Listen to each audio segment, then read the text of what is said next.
Bonjour à tous, bonjour à vous mesdames et messieurs, bienvenue. Bonjour à vous, bonjour à tous mesdames et messieurs, bienvenue ce matin sur notre antenne, comme c'est le cas de lundi à vendredi avec 10-12 le Zénith, qui encore ce matin vous permet de prendre un petit moment de recul et vous regarder en même temps, oui, surtout regarder le passé, ce passé qui nous rappelle que nous sommes aujourd'hui le 15 janvier 2021, il y a 50 ans qu'il mourait, on va dire fusillé sur une place publique à Bafoussam, après avoir choisi de se rendre lui-même et après des années de maquis, il s'agit exactement de Ernest Ouandjé aujourd'hui. Quel regard et quelle appréciation les Camerounais ont-ils de ce grand homme et surtout de ce nationaliste qui de son temps aura tout donné pour la libération du Cameroun. L'histoire est justement réelle, les faits d'histoire sont là, les historiens d'aujourd'hui tentent tant bien que mal de restituer à la postérité les réalités autour de ce grand moment de l'histoire. Ernest Ouandjé, hommage, honneur, respect pour ceux qui l'ont connu et même pour ceux qui aujourd'hui l'apprendront. Ne l'oubliez jamais, Ernest Ouandjé a tout donné pour la libération de ce pays. Bienvenue à tous, installez-vous confortablement madame, messieurs, Charles Lamel, Mbombo, Karine, Dominique Audrey, ensemble unis pour la même mission. Jusqu'à 12 h, vous serez servi. Charles Lamel Bachou, bonjour à vous et bienvenue ce matin. Bonjour monsieur Michel Ngachou, bonjour à tous les téléspectateurs. Le Cameroun est descendu si bas que désormais pour 50 francs, on est prêt à tuer. La preuve, que s'est-il passé à Ndorem PK12, au lycée de Ndorem PK12, un enfant de 13 ans passé expert dans la manipulation de la lame. Madame Nalova pensait avoir résolu le problème en installant les vidéos surveillance dans l'ensemble des établissements scolaires. Voilà que toutes les parties ne sont pas couvertes. Et au lycée de Ndorem, c'est encore un autre massacre. Un 14 janvier, souvenons-nous, quand Colbison, c'était cette fois-là un élève qui poignardait son enseignant. Madame le ministre était arrivée et avait dit qu'est-ce qu'il faisait là, et d'ailleurs il n'avait pas été affecté. Que dira-t-on pour le lycée de Ndorem? Point d'interrogation. Peut-être pour la bonne précision ce matin, Charles Lamemba, il va falloir dire que le petit garçon qui a été blessé à la lame, malheureusement, n'a pas été tué. Il a été soigné dans un hôpital. Heureusement, autant pour moi, n'a pas été tué. Il a été soigné et hier soir, il est rentré chez lui. Mais la situation est sous contrôle puisque celui qui aurait tenté, bien évidemment, d'assassiner son camarade aujourd'hui est entre les mains de la police nationale. J'ajouterais que hier encore, c'était aussi grave au lycée de Deido. Oui. Au lycée de Deido, il y a eu une forte bagarre au lycée de Deido où des élèves se sont retrouvés à utiliser des coups de poing et un certain matériel contendant. Dieu merci, on a calmé, mais on a fait venir les parents. Doit-on garder des enfants violents dans les établissements scolaires? Ça encore, c'est une question qu'il faudrait se poser. Éducation nationale également, mais surtout morale ou encore éducation à la citoyenneté. Quel comportement doivent avoir nos enfants dans les établissements scolaires aujourd'hui au Cameroun? Quels sont en réalité les leviers sur lesquels les ministères de l'enseignement secondaire, de l'éducation de base, voire même de l'enseignement supérieur, quels sont les leviers sur lesquels ces ministères peuvent travailler véritablement pour un retour à la morale, à une belle quiétude, mais surtout à la citoyenneté dans nos établissements au Cameroun? Bonbon Bengan Kandji, bonjour à vous. Jour de deuil, 15 janvier 2021. Vous aussi, vous pleurez aujourd'hui. Ernest Ouandjé.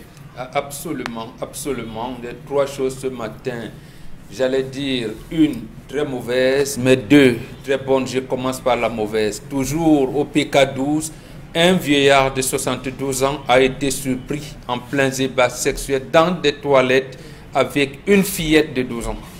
Surpris par la mère de cette fillette-là, le vieux, il a pris la clé des champs. Il est recherché par la compagnie des gendarmeries de la localité. Et disons que, des choses pour le dire, il est le locataire de cette famille-là. 72 ans, un ancien de FCRK, surtout, prédicateur attitré des témoins de Jéhovah. On veut bien voir ce qu'il fait avec la Bible. Il a pris la clé des champs Je souhaite que la gendarmerie qui a pris ces problèmes en bras le corps et le procureur de Ndokoti puisse mettre la main sur ce monsieur. Monsieur, si vous vous reconnaissez pas coupable, rendez-vous simplement et donnez votre version de fait. Merci. Maintenant, les deux histoires glorieuses, vous l'avez dit, 50 ans qu'on a assassiné Ernest Ouandjé. Je me rappelle encore des propos tenus par Amadou Ahidjo à l'époque. Il disait, Monseigneur Ndokmo, je le méprise, il sera gracié. Ouandjé, je le respecte, il sera tué. Voilà les contradictions de Dieu. Mais Ernest Ouandjé a dit, la vérité voyage sans passeport. Aujourd'hui encore, le combat d'Ernest Ouandjé, quand il a dit, vous allez me tirer, vous allez tirer sur moi, je vais vous regarder dans les yeux, vous allez me regarder dans les yeux, plus tard vous allez raconter aux générations futures où en est le Cameroun. Aujourd'hui on en est là, camarade Émile comme on l'appelait à l'époque, il est là, toutes ces histoires sont encore là, il avait tout pour rentrer et on vous dit, pour tuer un système, il faut l'intégrer. Ernest Ouandjé nous a dit que ce n'était pas possible, la preuve aujourd'hui, on voit tous ces pseudo-UP6 qui ont voulu tuer le système de l'intérieur intégrant, comment ils ont été broyés. Ça a commencé par Maïma Matip et les autres, on les connaît. Mais toujours est-il que même aujourd'hui, la jeune génération, il y en a même qui voulaient organiser un congrès à Loum dernièrement, en faisant même sortir des pseudo-maquisards pour venir contrarier des propos de l'homme de main d'Ernest Ouandjé, Jacep Mathieu, pour dire que comment Jacep c'est lui qui était traité. Bon, voilà comment on va falsifier l'histoire. Troisième bonne nouvelle, là ça concerne les femmes noires. Tenez-vous bien tranquille, les femmes noires. On vous a toujours dit que les Bantous, surtout nos royaumes, respectaient les femmes et donnaient une bonne place aux femmes qui le méritent. La chefferie Bamena vient de nous donner l'exemple typique. Salut à la chefferie Bamena. Mabenkou Kelanga Mosedie est devenue la première reine de ce royaume depuis 2 siècles. Elle sera en peau de panthère, la seule femme, une femme qui sera en peau de panthère derrière le roi. Également la seule femme qui sera assise derrière le roi. Et c'est elle qui porte là le roi, parce que vous entendiez des sabbats, des pokou, tout ce que vous entendez, vous ne saviez pas comment ça s'est passé. Ça vous semble être seulement des histoires. Aujourd'hui, rapprochez-vous de la chefferie supérieure Bamena qui nous fait revivre ces instants. Allez vous initier auprès de cette dame. Je répète, Mabengoup Kelanga Mosedie. Bonjour madame, merci. La princesse. Merci beaucoup. Excellent. Très important justement ce matin. Il faut préciser, bon, quand on dit princesse, les Mabengoup c'est des reines. C'est des reines, non, première reine. Première reine, voilà. Première reine en réalité. Voilà, c'était la bonne précision. Première reine. Voilà. Et qui va aborder justement la peau de la panthère, oui, dit justement tout le prestige qu'elle incarne. Elle porte déjà. Elle porte déjà. Elle porte déjà. Ok, donc vraiment, retour bien sûr à l'histoire du continent, retour aux valeurs africaines, retour à nos cultures en réalité, madame, messieurs. Il est important que vous le compreniez chaque jour. Nous tentons tant bien que mal de vous rappeler ce qui est important pour chacun d'entre nous. L'Afrique est le berceau de la civilisation, nos cultures. Si on s'en éloigne, on sera totalement égaré. Bonjour à vous, Karine Sontier, bienvenue ce matin. Bonjour Michel et bonjour aux téléspectateurs. Il faut dire qu'à Marois, les insuffisants rénaux ont encore manifesté mercredi dernier, réclamant qu'on réouvre le centre d'hémodialyse de l'hôpital régional qui est fermé depuis déjà 3 mois par manque d'appareils. Que de situations au Cameroun. Nous, on va le dire justement que demain, le Chan sera lancé exactement au Cameroun. Dans quel état d'esprit vous, Camerounais, attendez-vous ce Chan aujourd'hui? Connaissez-vous au moins les calendriers? Comment avez-vous apprécié la cérémonie d'ouverture? En tout cas, comment alliez-vous apprécier la cérémonie d'ouverture? À quoi ça peut bien ressembler? En tout cas, Wet Ansi, comme on aime bien le dire. Bonjour à vous, Dominique Audrey Oyengelek, et bon début de week-end. Bonjour Michel Gachou, bonjour téléspectateurs. Toujours grippé? Ça ira. Un peu plus ce matin. Et ouais, vous savez pourquoi. Ce matin, je vous raconte une histoire qui vient du Congo. C'est un Camerounais qui est allé s'installer au Congo avec sa sœur et le mari de sa sœur, puisque le mari de sa sœur a une entreprise là-bas et il a demandé à son petit beau, puisque celui-ci est informaticien de formation, il lui a demandé de venir assurer les systèmes informatiques de son entreprise. Ici au Cameroun, le beau-frère a terminé son chantier et également a mis sur pied une école et a demandé à sa femme de rentrer au pays avec les enfants, les 3 enfants qu'ils ont, pour que sa femme puisse gérer le business de ce côté et lui reste au Congo pour gérer l'autre affaire là-bas. Donc, il est congolais, sa femme au Cameroun. Non, le mari, ce sont des Camerounais. Ce sont des Camerounais qui se sont établis au Congo. D'accord. Et ils ont eu un business. Congo de Sassou. Congo Oui, démocratique, Congo de Sassou. D'accord. Et étant au Congo, il a construit une école privée ici. Ici au Cameroun. Et la maison également. Donc il a demandé à sa femme de revenir avec les enfants ici. Oui, elle va non seulement gérer le business, mais aussi assurer aux enfants d'avoir un bon cursus scolaire, notamment au niveau du bilinguisme, parce qu'il aimerait que ses enfants soient bilingues. Donc sa femme vit ici au pays, ça fait sensiblement 2 à 3 ans qu'elle est revenue au pays, s'est installée avec les enfants, et lui il est resté avec son beau-frère là-bas. Donc c'est le beau-frère qui nous écrit, il nous dit que depuis que sa sœur est partie, son beau-frère n'arrête pas de multiplier les femmes. Devant lui, il ne s'en cache pas, au point où certaines viennent même passer le week-end à la maison. Donc, chaque jour, une nouvelle femme, chaque week-end, une nouvelle femme. Et des copines de sa sœur du Congo ont fait savoir à sa sœur que comme tu es rentrée au pays là, sache que ton mari ici là, c'est devenu un chef-femme. C'est comme ça que le beau-frère a écrit, est devenu un chef-femme, il multiplie les femmes, il les change comme des téléphones portables. Donc, comme tu es là-bas, sache que... Donc maintenant sa sœur lui a demandé, est-ce que c'est vrai ce que mes amis me disent? Il a dit non, moi je n'ai jamais rien vu, rien du tout. Et aujourd'hui, elle demande à qui? Elle a demandé à son petit frère. Oui, frère. Est-ce que c'est vrai ce que mes copines me disent là? Est-ce que mon mari effectivement? Il lui a dit non, moi je n'ai jamais rien vu. Et il dit que le mari de sa sœur, il sait que le mari de sa sœur aime sa sœur. Il va au Cameroun, il vient au Cameroun tous les 3 mois pour passer du temps avec la famille et il repart, il s'occupe bien d'elle et de ses enfants. Mais il a peur parce qu'il sait comment sa sœur est. Est-ce que ce n'est pas être un traître que de ne pas dire à sa sœur que voilà, pendant que tu n'es pas là, ton mari multiplie les conquêtes? Est-ce que sa sœur va lui pardonner le jour qu'elle saura qu'effectivement il savait et qu'il lui a menti en la regardant dans les yeux? Donc voilà votre... Sa situation, c'est ça. C'est ça son problème. Il a peur, bien évidemment, de la réaction, de sa sœur au moment où elle saura la vérité. Quand elle saura la vérité. Voilà, mais ils sont mariés. Oui, très mariés, voilà. Hyper mariés même. Sérieusement mariés. Et que l'homme aime la femme. Selon lui. Et la femme aime également son mari.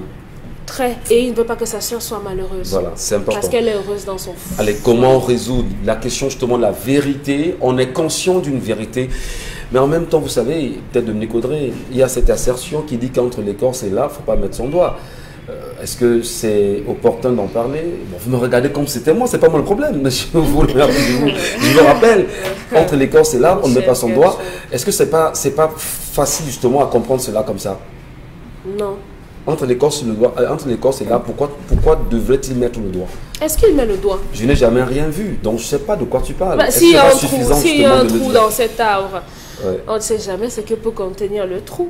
Donc on met la main pour savoir de quoi il en retourne. On nous a dit ici que le mariage finit. Non. Quand tu dis on nous a dit, hein, c'est bon si tu taquinais. Non. De façon sérieuse. Je ne suis pas... Non, de façon sérieuse. Sur le plateau. Monsieur Michel, je voudrais qu'on s'appelle. On nous a dit que le mariage finit. Ce beau-frère. Mais la famille ne finit pas. Qu'est-ce que vous lui dites justement? Qu'est-ce que vous dites à ce beau-frère? Pourquoi vous ne voulez pas que je parle, Michel Ngacho? Vous avez peur de quoi? Il n'y aura rien, rassurez-vous. On nous a fait savoir ici que le mariage peut finir et que les liens de famille, eux, perdurent par-delà le mariage. Au-delà du mariage... On a l'huile sur nous. Maintenant, friez nous. Non. Nous friez. Non. Frie. Il n'est pas... Moi, j'en voudrais éternellement à mon frère s'il ne me dit pas ce genre de choses. J'en voudrais éternellement à mon ami si mon ami ne me dit pas ce genre de choses également. Et au mari? Il y a... Bon... Les gens sont comme ils sont, hein, Pembongbok. Les gens sont comme ils sont. Vous aurez beau idéaliser quelqu'un, cristalliser quelqu'un, et au final, cette personne finit par vous trahir. Vous aurez beau donner du vôtre, être entier, être total, loyal envers quelqu'un, mais la personne trouvera toujours quelque chose pour vous faire du mal. C'est comme ça que les gens sont. Et je crois qu'à l'école, on nous disait, l'homme est ondoyant et divers. Et parfois, c'est malsain, on le dit. L'homme avec grand H. Oui, c'est malsain, on le dit, non, mon mari, je le connais, il ne peut pas me faire ça, ma femme, vraiment, elle est parfaite, elle ne pourra jamais, mais il faut vivre ce genre de choses pour le croire. Cette dame a la puce à l'oreille, mais elle reste au Cameroun, moi à sa place, hein. Un jour, moi, je débarque comme ça, hein, sans dire à mon mari, entre guillemets, que je suis en train de venir, puisque c'est mon mari, c'est le chez moi, je n'ai pas besoin de permission pour arriver, je viens et je préfère. Vous savez, lorsque le doute s'installe dans le couple, c'est problématique. Parce qu'on vous a dit que votre mari serait devenu un homme. Le mari le fait. Oui, on vous a dit. Et il étouffe ses péchés en venant chaque mois. Vos compagnes, vos amis. Donc c'est un péché. Voilà. C'est un péché. Comment un homme normalement constitué réussit à ramener des femmes dans la maison de sa femme et les fait coucher, je veux dire que et partage la couche de sa femme avec ces femmes-là. C'est la version toujours le frère qui est témoin et qui protège. C'est la version de qui? Des amis de la Les femme. Bantous, notamment Charles Amel Bachou, nous a fait savoir ici que mon nom ne sorte pas.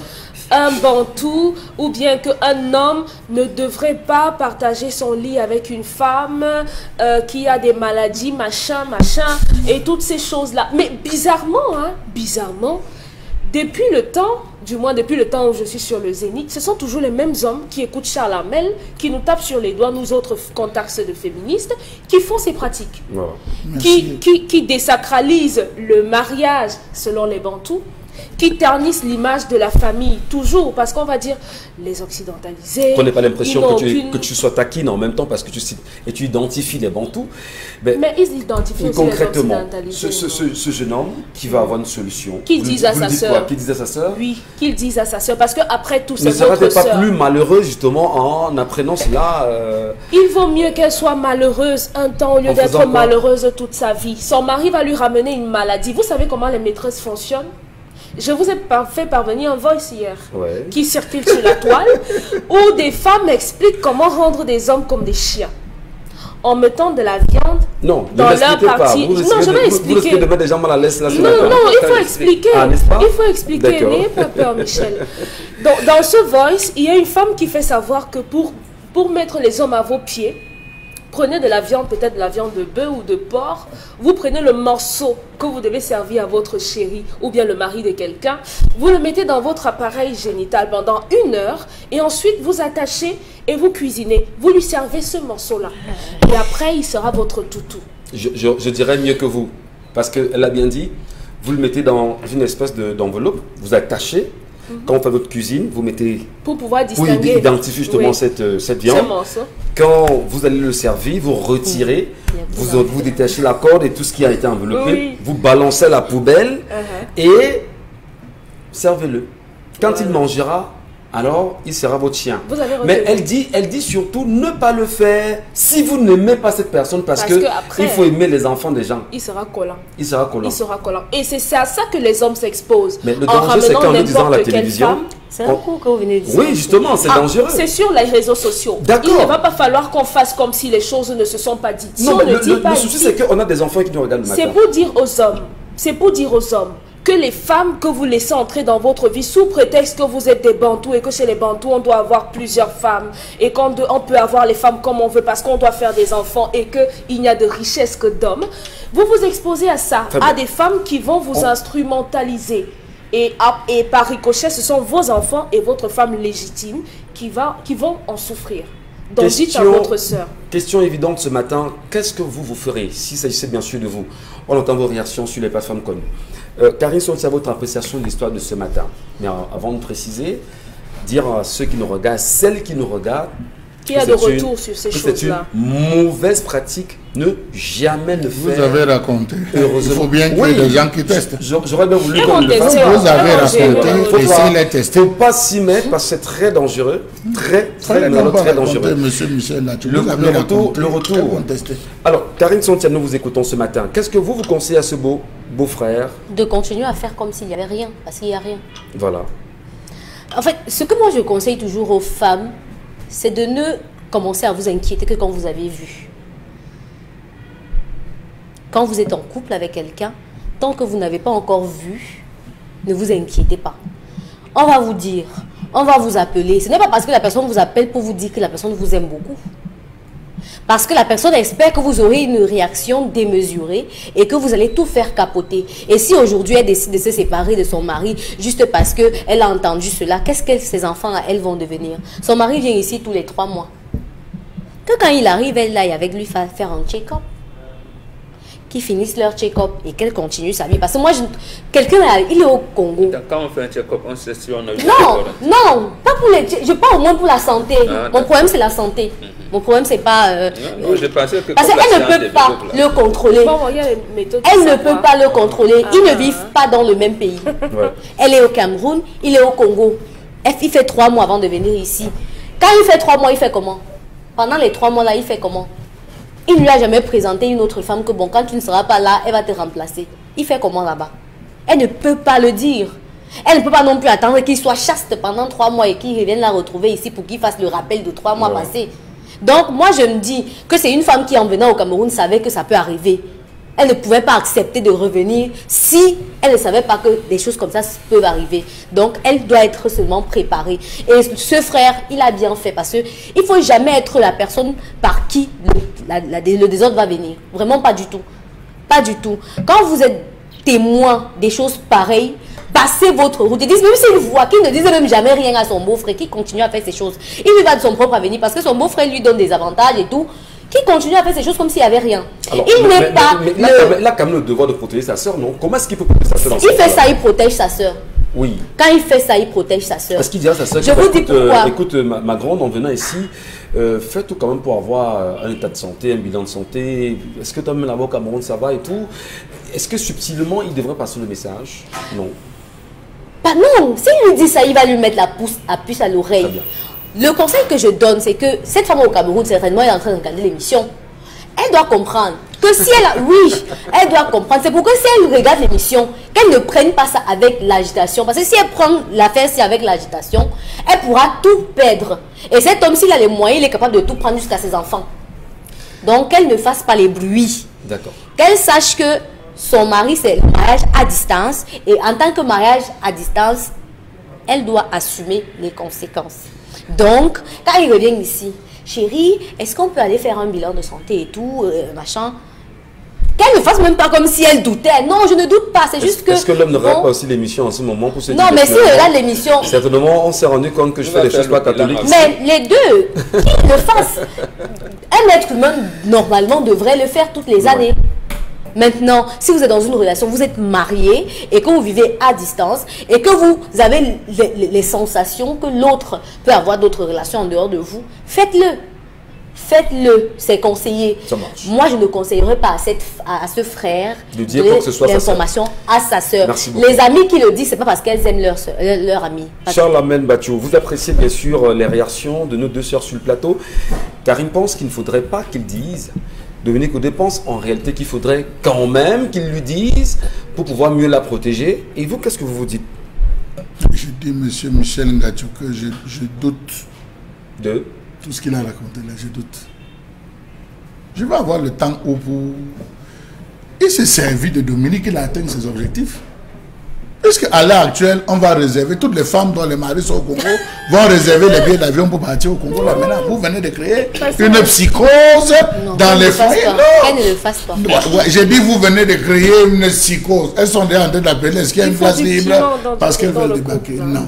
Monsieur Michel Ngatou, l'homme a assigné un rôle à sa femme. Voilà. Madame, occupe-toi de notre patrimoine. Je cherche, tu multiplies. Tu encaisses. Elle n'a pas le temps des détails. Une femme comme celle-là, fut-elle la mienne, débarque sous les conseils de Dominique Audrey que je prononce le divorce à l'immédiat. Je dis je prononce le divorce à l'immédiat. Elle sort rapidement de ma vie. Sans te dire. Ce n'est pas mon problème, monsieur Michel Ngatou. Non, quel débat sans te dire? Sans me dire, oui, ça s'arrête là. Elle prend sa route et je cherche quelqu'un d'autre qui va la remplacer. Je ne perds pas le temps avec ça. On lui a assigné une fonction. Madame, va t'occuper de mes biens, de nos biens, nos enfants, le patrimoine. Elle vient s'occuper du patrimoine. Le reste, c'est des détails. Je suis avec ton petit frère. ton petit frère est chez moi. Il n'est pas mon petit frère, mais il est mon beau. Monsieur Michel Ngacho, en tant que beau, il n'a pas le droit de me contrôler. Première chose. Deuxième chose, il dit les filles défilent à la maison. Il vous a envoyé les vidéos. Ah, on a besoin de vidéos. Oui, j'ai besoin de voir. Ok, monsieur, envoyez-nous les vidéos, je vous en prie. Premier point. Deuxième point, monsieur Michel Ngacho. Non, vous pouvez rire. Franchement, la preuve. Vous êtes un gymnaste aujourd'hui. Non, je ne suis pas gymnaste. La preuve. Au tribunal, vous avez besoin de quoi? La preuve. On a besoin de preuves. La preuve. Est-ce que ce n'est pas une collègue avec qui j'ai une séance de travail? Tous les week-ends. Mais on passe le week-end. On travaille quand on travaille à tout moment. Et elle dort dans votre lit. Ah, c'est vous. Là maintenant, vous ajoutez l'option elle dort sur le lit. Donc, viens-tu voir comment je ronfle? Vous voyez qu'il n'est pas sérieux. C'est pas possible. Attendez, il faut quand même... dans un débat d'idées. Non, monsieur Michel Ngacho, les règles du mariage, lui-même se marie demain. Lui-même va se marier demain. Les règles sont claires. Voir sans voir. Entendre sans comprendre. Sans sentir. Vie comme s'il est passé. À qui le dites-vous? Je le dis au beau-frère. Au frère de la sœur. C'est les règles du mariage. C'est les règles du mariage, monsieur Michel Ngacho. Il n'a rien à dire. Il n'a même aucun avis à donner à ce niveau. Tout ce qu'il peut faire, peut-être, c'est appeler son beau. Et dire à son beau, vraiment grand frère. Je sais que c'est grâce à toi que nous nous battons et tout, mais ce que tu es en train de faire là, ça me met mal à l'aise. Quel langage doit-il, quelle attitude doit-il Comme ça. C'est que je dis. Comme ça. Il dit grand frère. Est-ce qu'il aurait une oreille facile d'entendre? Qu'il le dise. Qu'il le dise. Que grand frère, vraiment, Ouais, ça me trouver met une maison, il va mal à vivre l'aise. À défaut de ça, vraiment, j'aurais souhaité que tu m'envoies. Je vais rester ailleurs. C'est très simple à le dire. Vous ne pouvez pas savoir quelles sont les contraintes que ce monsieur a. Contraintes professionnelles, qu'est-ce qu'il peut avoir? Vous ne pouvez pas imaginer monsieur Michel Ngacho. Faites ça loin. Vous ne pouvez pas... Non, jusque là, je dis, il y a le doute. Non, faites ça loin. Il y a le doute. Juste, je dis, je mets mon doigt au feu. Que le petit là peut mentir. Il faut respecter Alors, vos femmes. le souci de Dominique Odé, c'est Pas dans la maison le de lit sa conjugal. C'est le Pas lit dans la conjugal qui est maison. problème. Monsieur Michel, Un peu de monsieur respect. Michel. Mais vous validez quand même le fait que l'homme peut s'amuser. Vous avez dit que les hommes Mais très loin de sa vous famille, avez dit que de les sa hommes sont famille. tous malades, que vous avez tous la même maladie. D'accord, et qu'elle est incurable. Ok, on vous le concède. Mais ne venez pas être hospitalisé dans la maison de votre femme. Il y a Monsieur des Michel. auberges pour ça. Vous Il y a avez, des hôtels pour cher ça. Lamel, Monsieur, est-ce que quand même sur ce point, vous n'êtes pas d'accord que nous, les hommes, nous devons quand même respecter le lit conjugal, nos maisons, Monsieur et ne Michel, pas ramener n'importe qui chez Vous nous? savez, en racontant une histoire, on cherche à la pimenter pour que ça puisse attirer. Je n'accuse pas Dominique qui restitue les faits, mais j'accuse le petit frère qui Ça, raconte. inégalité. Il a épicé son histoire. Oui, parce que je ne conçois pas. Non, monsieur on Michel. comprend. Il a posé un Monsieur problème, Michel. monsieur Mbachou. Oui, le fond est là, mais Dominique s'agrippe sur un fait. Vraiment, il faut être un cochon pour changer de femme de manière répétitive. On en voit. Non, Même les vraiment, frères l'ont fait. vraiment, On en vraiment, voit. vraiment. On Vous en parlez voit. de vos Ah non. frères, copains, copines, c'est une chose. Mais je dis un homme, de manière répétitive, amenez chez vous différentes femmes, alors que vous avez les moyens, vous avez la carrure de louer. Non, monsieur Michel Ngacho. À un moment donné... Non, mais non, vous ne le direz quand même pas, Chalamel. Soyons sérieux. Permettez quand même. Vous hébergez votre beau-frère à la maison, parce qu'à un moment donné, il peut être invalide financièrement. Monsieur Permettez, Michel, monsieur vous savez Mbachou. ce que je pense? Et puis, Je pense que ce monsieur n'a qu'une et une seule femme qui l'amène, qui est sa deuxième femme. C'est ce que vous pensez? Oui, D'accord. qui est sa deuxième femme. Donc, qui vous l'amène. estimez que la Parce que monsieur Michel Ngacho, votre femme, c'est un homme comme celui-là, je n'ai pas dit qu'il est bantou, parce qu'on l'a attribué vulgairement l'expression bantou. Les bantous ne se comportent pas comme ça. Je pense que c'est une femme qui l'amène. Il a décidé d'avoir deux femmes. Celle qui va rentrer s'occuper des affaires du pays et celle qui va continuer les affaires. Permettez-moi. Voilà. Celle qui va continuer les affaires ici. Nous avons plein d'opérateurs économiques qui ont des affaires dans tous les C'est pays. bon, Chalamel. Dans tous les pays. Merci. Ils se battent à avoir des femmes qui vont suivre leurs actions de prenons- société. prenons- Et avoir d'autres. Donc je pense qu'il est dans cette logique. Mais prenons- plusieurs femmes, non. Je donne l'avis de Mbongo Bengan sur la question, parce qu'en réalité, c'est une situation, nous interpellons sur le cadre, du moins les cas généraux que nous avons dans les sociétés africaines aujourd'hui. Est-ce que ce garçon devrait véritablement s'offusquer de voir son grand frère ou son beau-frère amener les femmes à la maison? Peut-être oui, peut-être non, vous donnerez bien sûr votre avis. Deuxièmement, comment est-ce que on assure l'harmonie dans les familles, du moins en respectant sa belle famille dans ce type d'attitude-là? Parce qu'en même temps, quand vous ramenez des hommes, des femmes dans votre maison, sous les yeux de votre beau-frère, le sentiment que se dégage, c'est que vous ne respectez même pas la famille de votre femme. Qu'est-ce que vous dites, Mombo? Je vais prendre 2 citations de Amadou Ampatemba dans son livre Amkoulel, l'enfant Peul, paru en 1991. Première, en Afrique traditionnelle, l'individu inséparable de sa lignée qui continue de vivre à travers lui et donc il n'est que le prolongement des citations. Donc le garçon, ses sœurs resteront des sœurs, c'est pour ça qu'on dit que le mariage peut finir. Maintenant, la femme a des enfants qui vont continuer à vivre à travers elle, à travers son mari. Comment pense donc assurer l'équilibre?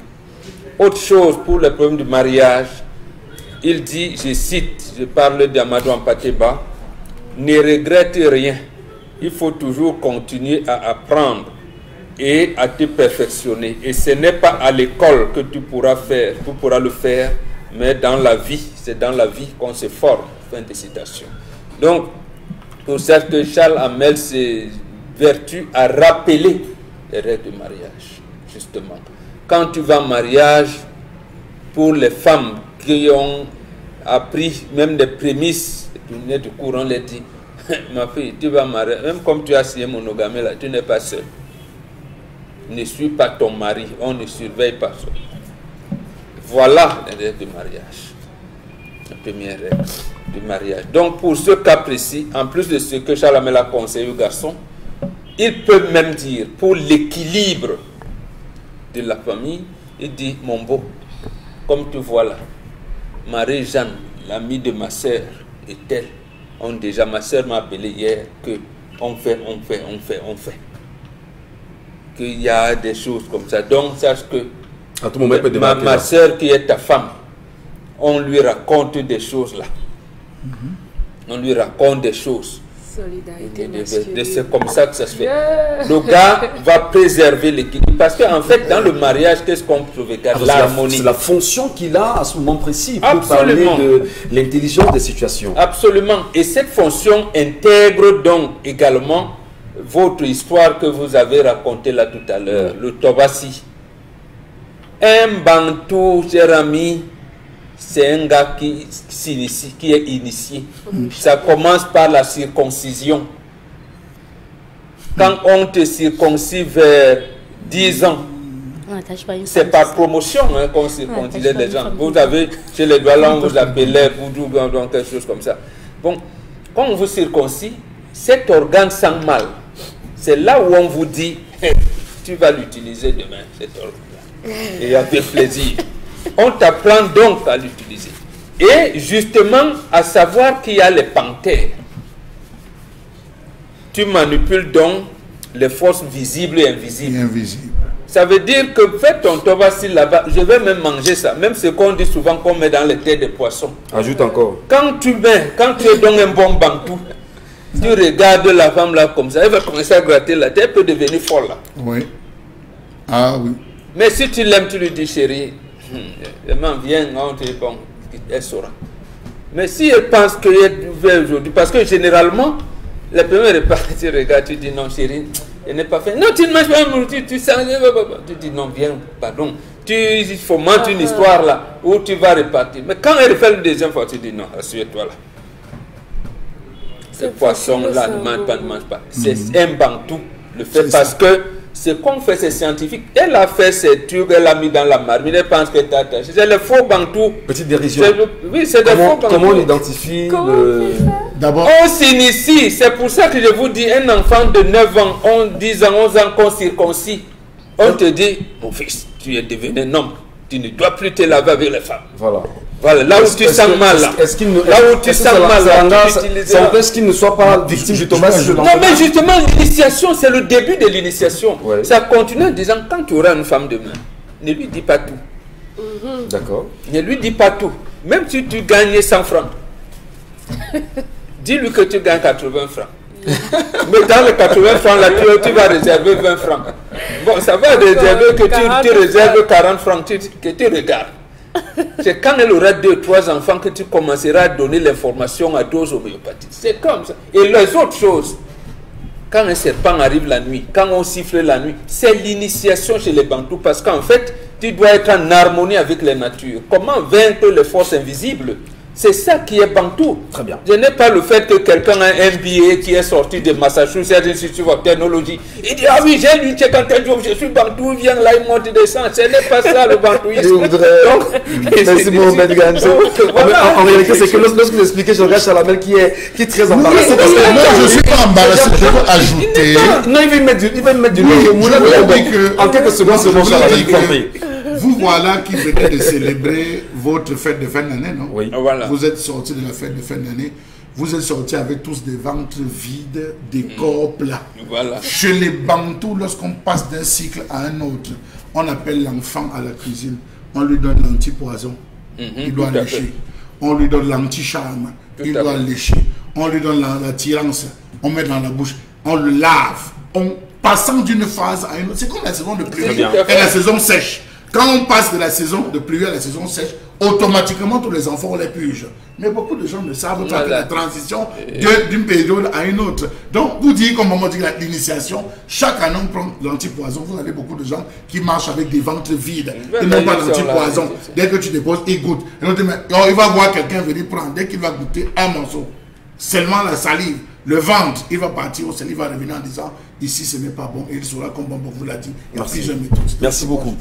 Merci infiniment, madame, monsieur. Merci pour l'intérêt que vous nous portez chaque jour en nous regardant sur cette antenne. Mais surtout, merci de comprendre les réalités sociologiques qui nous traversent aujourd'hui.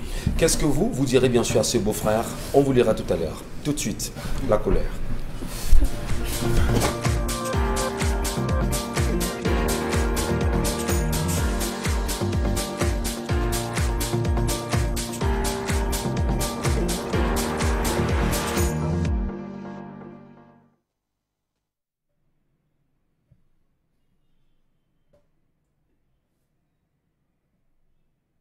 Je m'interroge ce jour sur la question de la mauvaise gestion du reprofilage des pistes rurales dans ce pays.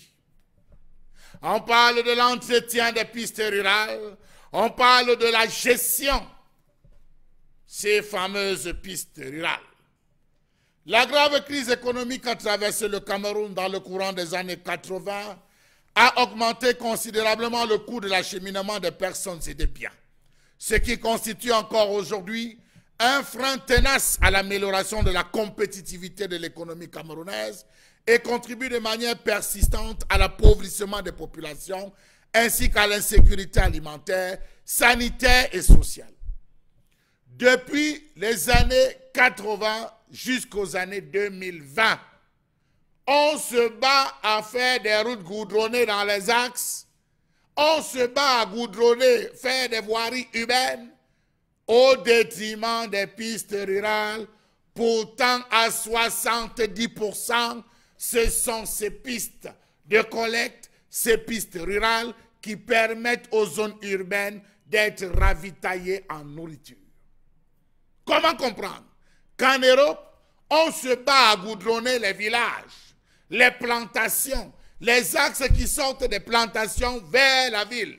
Et qu'en Afrique étrangement, on se bat plus à goudronner les villes, on se bat à bitumer les axes, plutôt qu'à prévaloir et à mettre en avant ces différentes zones. Étrange, me direz-vous.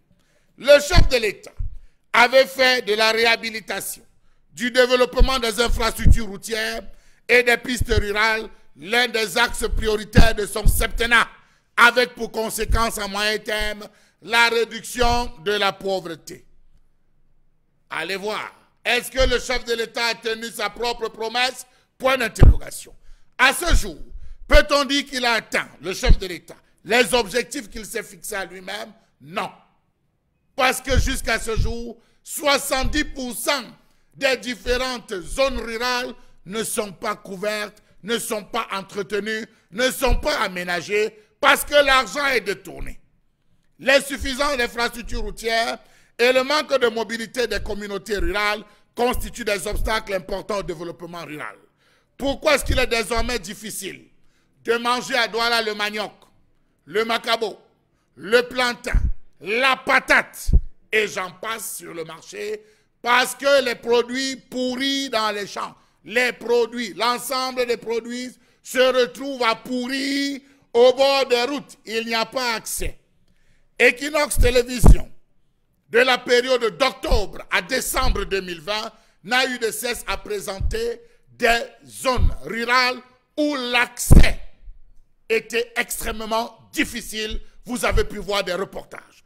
Comment comprendre que le peu de moyens mis à la disposition des départements en charge des pistes rurales se retrouvent à orienter les budgets à des fins autres que celles planifiées? À qui incombe la fonction d'entretenir l'ensemble des pistes rurales dans ce pays? Point d'interrogation. Comment comprendre le mauvais entretien des pistes rurales dans certaines régions de ce pays alors que les budgets sont votés, décaissés, mais détournés à d'autres fins? Le déficit des routes rurales au Cameroun plombe les efforts des agriculteurs. Et ce n'est pas les entreprises adjudicataires qui manquent avec tous les financements que cela incombe. Pour améliorer durablement les infrastructures rurales, il importe en premier lieu de se poser les bonnes questions pour ce qui est de ce pays. À qui devrait revenir la responsabilité des routes d'intérêt local, des pistes et des chemins villageois, nonobstant aussi la question juridique à poser? Comment mobiliser à l'échelon local les capacités nécessaires à leur gestion? Qui assurera le flux suffisant et régulier des ressources financières destinées notamment à l'entretien du réseau? Point d'interrogation. Comment comprendre le fait que les collectivités territoriales décentralisées aient une capacité d'encadrement non seulement irréaliste, mais inefficace? Volonté du centralisme politique de Yaoundé. Comment comprendre qu'il ne revient pas pleinement à ces communes, collectivités territoriales décentralisées, de procéder à la préparation des plans, les programmes de travaux, les tracés, le cahier de charges, les contrats, de même que le contrôle d'exécution? Comment comprendre qu'il n'existe pas de suivi concret des travaux confiés à certaines entreprises? Malgré les efforts du gouvernement, les pistes villageoises, les chemins et passerelles constituent les infrastructures de transport rural dont disposent les habitants pour accéder au marché et aux services sociaux ou pour se procurer de l'eau et du bois de chauffe. Combien de fois êtes-vous allé au village pour vous reposer et vous avez vu des mamans fatiguées transporter des régimes de plantain dans des huttes et entendre des voix lorsque vous posez la question de savoir où elle sort, vous dit qu'elle sort à peu près de 13 km. Elle est partie parce que là où elle habite, son lieu d'habitation et sa plantation, c'est 13 km. Elles le font chaque jour. C'est des élites, c'est des responsables du ministère des Travaux publics, mais hélas, qu'est-ce que ça change? Rien. Les agriculteurs se déplacent sur de longues distances pour se rendre au champ, portant des outils, des engrais, du bois de feu, de l'eau et les récoltes. Un trajet en ville ou au marché commence et se termine sur une piste ou un petit chemin. Pourtant, l'argent de l'entretien se balade dans les comptes privés de certaines personnes. Comment comprendre que la plupart du réseau rural camerounais se trouve dans un piètre état? Les routes de nombreuses zones rurales sont effectivement coupées pendant les saisons de pluie. Dans presque tous les coins de ce pays, les populations souffrent. On peut citer des exemples de récoltes excédentaires qui ont pourri au point de ramassage, faute de moyens de transport. Les pistes rurales dans ce pays souffrent de 5 plaies béantes, de costauds de plaies qu'il faudrait décrire aujourd'hui. Vivement que le chef de l'État revienne à cette promesse et que des sanctions soient données. Vivement que les présidents de région récupèrent leurs dus. Parce qu'au fin de compte, vous allez vous rendre compte qu'il y a une représentation, une surabondance de représentation de tous les ministères de la République dans les collectivités territoriales décentralisées. Si un maire ne parvient pas à gérer l'entretien d'une seule route, qu'il produit et qui fait tourner l'économie de tout un village, que ce soit Yaoundé qui doit signer et le délégué départemental qui valide, c'est à se demander, bon Dieu, où va-t-on dans ce pays? La colère de ce matin, exprimée en même temps pour vous, monsieur et madame. Vous êtes très loin d'ailleurs de nous, pour ceux qui nous regardent dans des coins très reculés de la République. Nous vous saluons de ces endroits et beaucoup de courage quant à la colère exprimée par Charles Amembatou qui vous identifie là-dedans. On sait qu'il y a dans des petits villages au Cameroun des personnes qui quittent effectivement leur domicile et peuvent effectuer 13 km par jour, voire 20 km tous les jours aller-retour pour tenter tant bien que mal de ramener ou d'acheminer la nourriture des champs qui tentent également de faire écouler à travers les grandes villes. Chose assez difficile aujourd'hui. Et Charles même tu touches, pose le doigt sur le réel problème, c'est l'accès, la voie, la route qui est quasiment, si vous voulez, qui n'existe presque pas dans ces petits coins. Qu'est-ce qui peut bien justifier cette réalité aujourd'hui? Mais on va, avant de parler des justificatifs, peut-être vous demander, Dominique Audrey, avez-vous au moins vécu ces réalités avec des personnes qui souffrent aujourd'hui du manque de routes dans leur localité, incapables justement d'acheminer les produits de cette localité vers des grandes villes? Du moins, votre réalité, votre vécu, il y en a moins?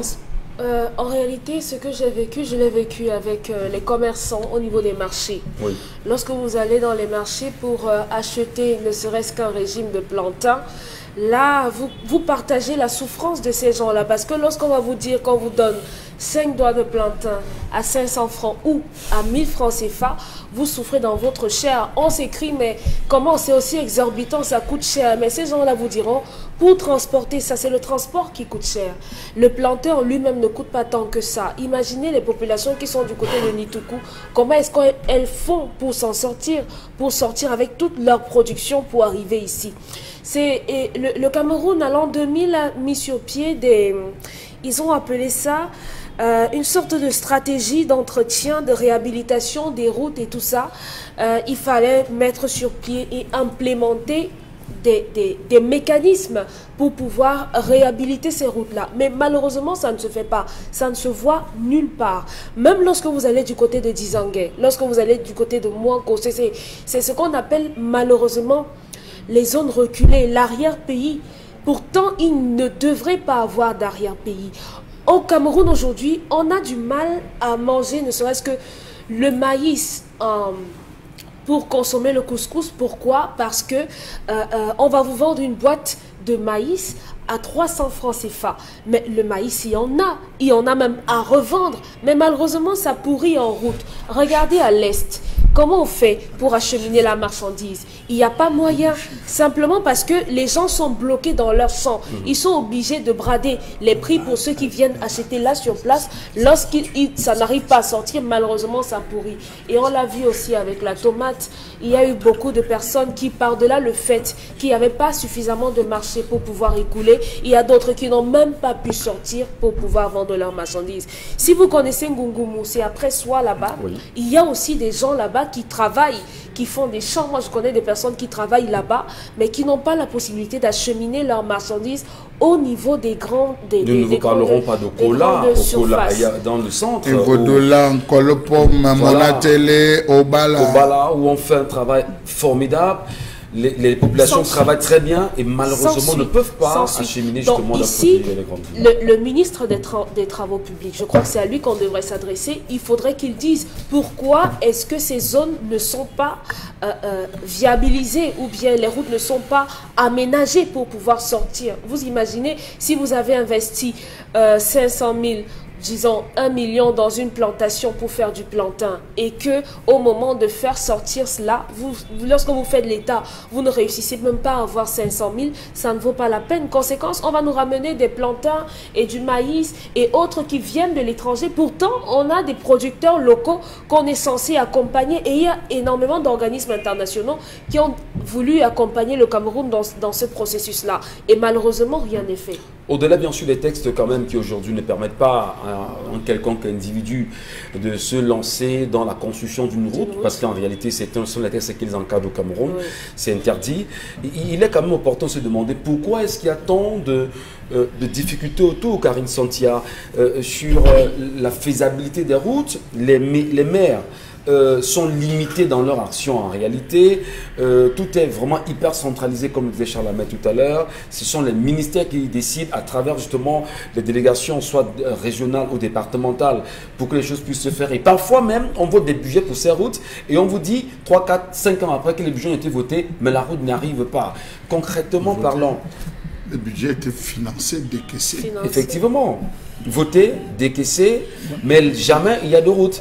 Est-ce qu'à un moment donné, on ne peut pas se dire qui contrôle quoi, finalement? En fait, qui contrôle quoi? C'est le pouvoir qui est central qui contrôle tout, en fait. Je pense que ce qui se passe, c'est que le pouvoir a peur de voir que tout est développé. Il perdra alors tout le pouvoir qu'il a sur les régions qui l'utilisent généralement, même en période électorale. Mais la particularité, c'est qu'il y a des financements qui sont faits. La BAD a financé un projet de 257, si je ne me trompe pas, 257 km de pistes à réhabiliter récemment. Et puis, le projet était élevé à 5 milliards de francs CFA dans certaines zones rurales du Cameroun. Sauf que finalement, jusqu'ici, le projet n'est pas encore réalisé. Et ce qui se passe, c'est que cela cause un réel problème dans le cadre de la production et la commercialisation même des produits agricoles. Que ce soit au niveau de l'achat même des produits qui servent à l'agriculture, c'est-à-dire que de la semence et même des engrais, comment les transporter jusqu'à ces zones rurales-là, il y a de grosses difficultés. Rendez-vous bien compte que en période de campagne, les grandes campagnes de café aujourd'hui ont ce genre de problème. Dans la région de l'Ouest, par exemple, je vais prendre la région que je connais beaucoup, le département de la Ménois, particulièrement à Sanchou. Il y a des grands hectares de café de ce côté-là. Et ce dont les populations ont besoin particulièrement, c'est des routes qui leur permettront d'arriver ne serait-ce qu'au centre-ville afin de pouvoir acheminer ces produits-là dans les usines afin qu'ils soient, je ne sais pas, séchés, concassés et autres. Parfois même, ils finissent les cueillettes et le temps qu'on vienne chercher les produits, ça commence à pourrir. Ils sont obligés eux-mêmes d'étaler pour permettre le séchage à un certain moment. Maintenant, pendant que vous séchez, il y a des gens qui viennent voler, il y a les bestioles qui viennent éparpiller vos produits. Donc, il y a beaucoup de difficultés auxquelles les gens font face dans les zones rurales. C'est la raison pour laquelle, lorsque vous arrivez, par exemple, après une campagne de café, et qu'on vous dit que le kilogramme de café a chuté, vous voyez ces agriculteurs-là dans la grogne, parce que, en fait, après avoir investi tout cela, et que le prix chute, vous êtes vraiment dans beaucoup de problèmes, il faudra rembourser les dettes et autres. Maintenant, les pistes rurales ne sont pas que des pistes commerciales pour les grands produits. Il y a aujourd'hui des zones rurales dans lesquelles on produit beaucoup de macabo, par exemple des tubercules. Oui, pour desservir les localités. Mais il y a des zones rurales qui servent de grands centres commerciaux pour d'autres zones environnantes. C'est-à-dire qu'il y a des zones où il y a des grands marchés, où la plupart des villages viennent s'approvisionner. Sauf que s'il n'y a pas de véritables routes qui permettent de miner, parce que certaines contrées au Cameroun sont situées sur des vallées ou encore sur des montagnes, ce qui fait que grimper c'est difficile si les personnes qui vivent au village ont un certain âge. Donc ça fait que c'est difficile d'y arriver pour acheter des produits et acheminer dans votre marché à vous. C'est très difficile pour les personnes qui vivent en campagne. Mais il faut dire que c'est encore un autre problème pour notre économie en elle-même. Vous avez vu les vendeurs, les producteurs de tomates dans le Mungo, si je ne me trompe pas, récemment, Equinox a montré un reportage lors de la période de pénurie de tomates. Et puis, on nous disait que les produits sont obligés de pourrir dans les champs parce que vous produisez et le transport coûte plus cher que le produit même que vous allez acheminer vers le marché afin que les gens viennent acheter. Vous vous rendez bien compte, vous payez le transport de votre champ au marché à peut-être 3500 francs et vous vendez, votre moto va porter par exemple 5 à 6 cajots de tomates. Vous vendez le cajot de tomates à 500 francs quand vous arrivez au marché. Finalement, vous avez carrément tout perdu. Une des choses qui peut bien avoir des conséquences fâcheuses au de la production agricole au Cameroun, mais surtout même pour ces réalités entre les populations qui voudraient bien se mouvoir d'un point à un autre. Mais qu'est-ce qui peut bien justifier que l'on en soit là en 2021? On nous parle d'émergence SND, oui, la stratégie nationale de développement d'ici 2030. Pourra-t-on véritablement, Charles-Amel Henry, je vous en prie, est-ce que cette stratégie nationale de développement peut résoudre efficacement ce problème aujourd'hui? Comment aider les populations camerounaises de ce qu'on appelle entre guillemets l'arrière-pays à écouler facilement les produits agricoles vers les grandes villes et inviter le ministère des Travaux publics à réhabiliter ces voies d'accès, surtout interpeller la décentralisation qui semble être en marche aujourd'hui avec les conseillers régionaux. Quel travail doit être fait? On en reparle.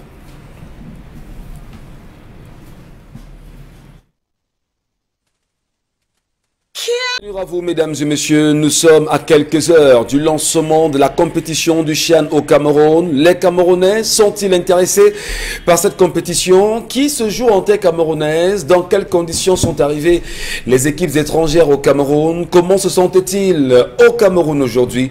Qu'est-ce qu'on peut bien filtrer comme activité autour? Pourquoi il n'y a pas aujourd'hui, va-t-on dire, à quelques heures effectivement, une certaine effervescence autour de cette compétition du CHAN organisée en terre camerounaise? Si tel il est vrai que nous préparons en réalité le CAN, la CAN autant pour moi, qui est censée se tenir en 2022, avons-nous le sentiment que le CHAN nous donne déjà une image de ce que peut ressembler la CAN à venir? Madame, Messieurs, posons-nous des bonnes questions. Le Cameroun est-il prêt ou pas? On en reparle encore ce matin. Nous aurons le temps pendant toute la compétition d'apprécier aussi le niveau de jeu. Les Camerounais qui sont descendus justement dans les starting blocks, disons-le ainsi, et qui se préparent à rencontrer certaines équipes pendant cette compétition, sont-ils prêts véritablement? Est-ce que le Cameroun peut sauver enfin l'honneur de l'équipe nationale A' du Cameroun pendant cette compétition du CHAN? Nous tenterons aussi de revoir ce que l'entraîneur camerounais nous aura présenté pendant cette compétition du CHAN. N'oubliez pas, ça bouge beaucoup sur les réseaux sociaux, cette rencontre entre Samuel Eto'o et quelques lions également. Les déclarations faites, comment les Camerounais l'apprécient-ils? Nous en parlerons dans un instant. Bienvenue à vous. Charles Hamel, Bonbon Bengan, Dominique Audrey, Karine Santia, nous sommes encore avec vous et nous tentons de bien comprendre cette question du reprofilage des axes routiers dans, on va dire, les localités du Cameroun et l'accès ou l'acheminement des produits agricoles vers les grandes villes aujourd'hui. Qu'est-ce qui se passe? Qu'est-ce qui fait problème? Bon, Bengan, vous avez suivi la colère exprimée par Charles Hamel il y a un moment. Qu'est-ce qui fait problème au Cameroun? Mauvaise gouvernance? Manque de compétitivité? Mauvaise stratégie justement de développement mise en place pour nos axes routiers? Mauvais entrepreneur d'État? Qu'est-ce qui fait problème de votre point de vue?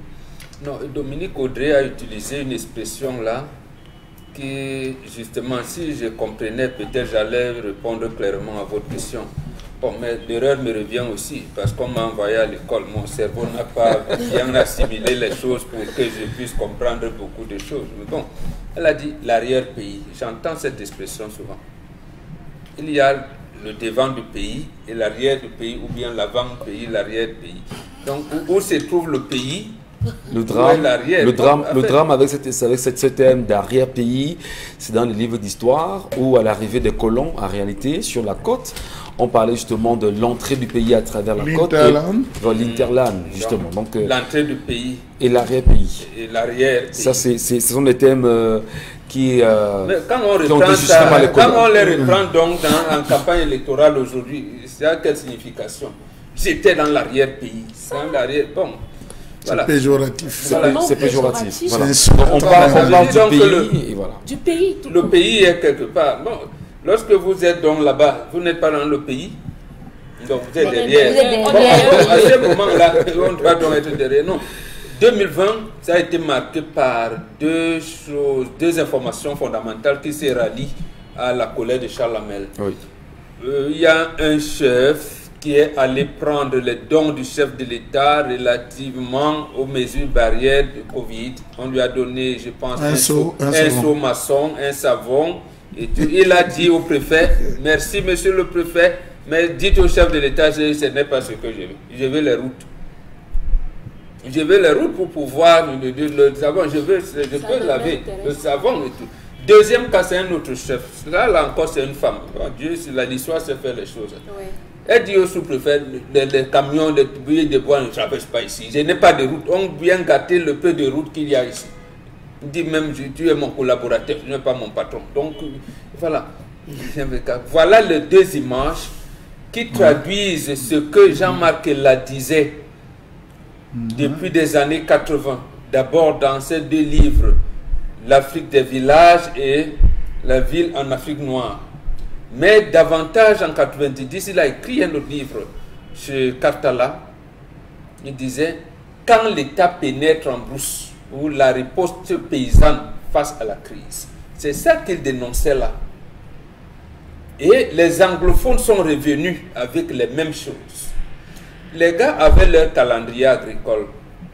Ils savaient qu'il y a une petite saison de pluie, il y avait. Donc, avant d'engager telle culture, on reprofile les routes. C'était dans leur agenda, c'était systématique depuis 1917.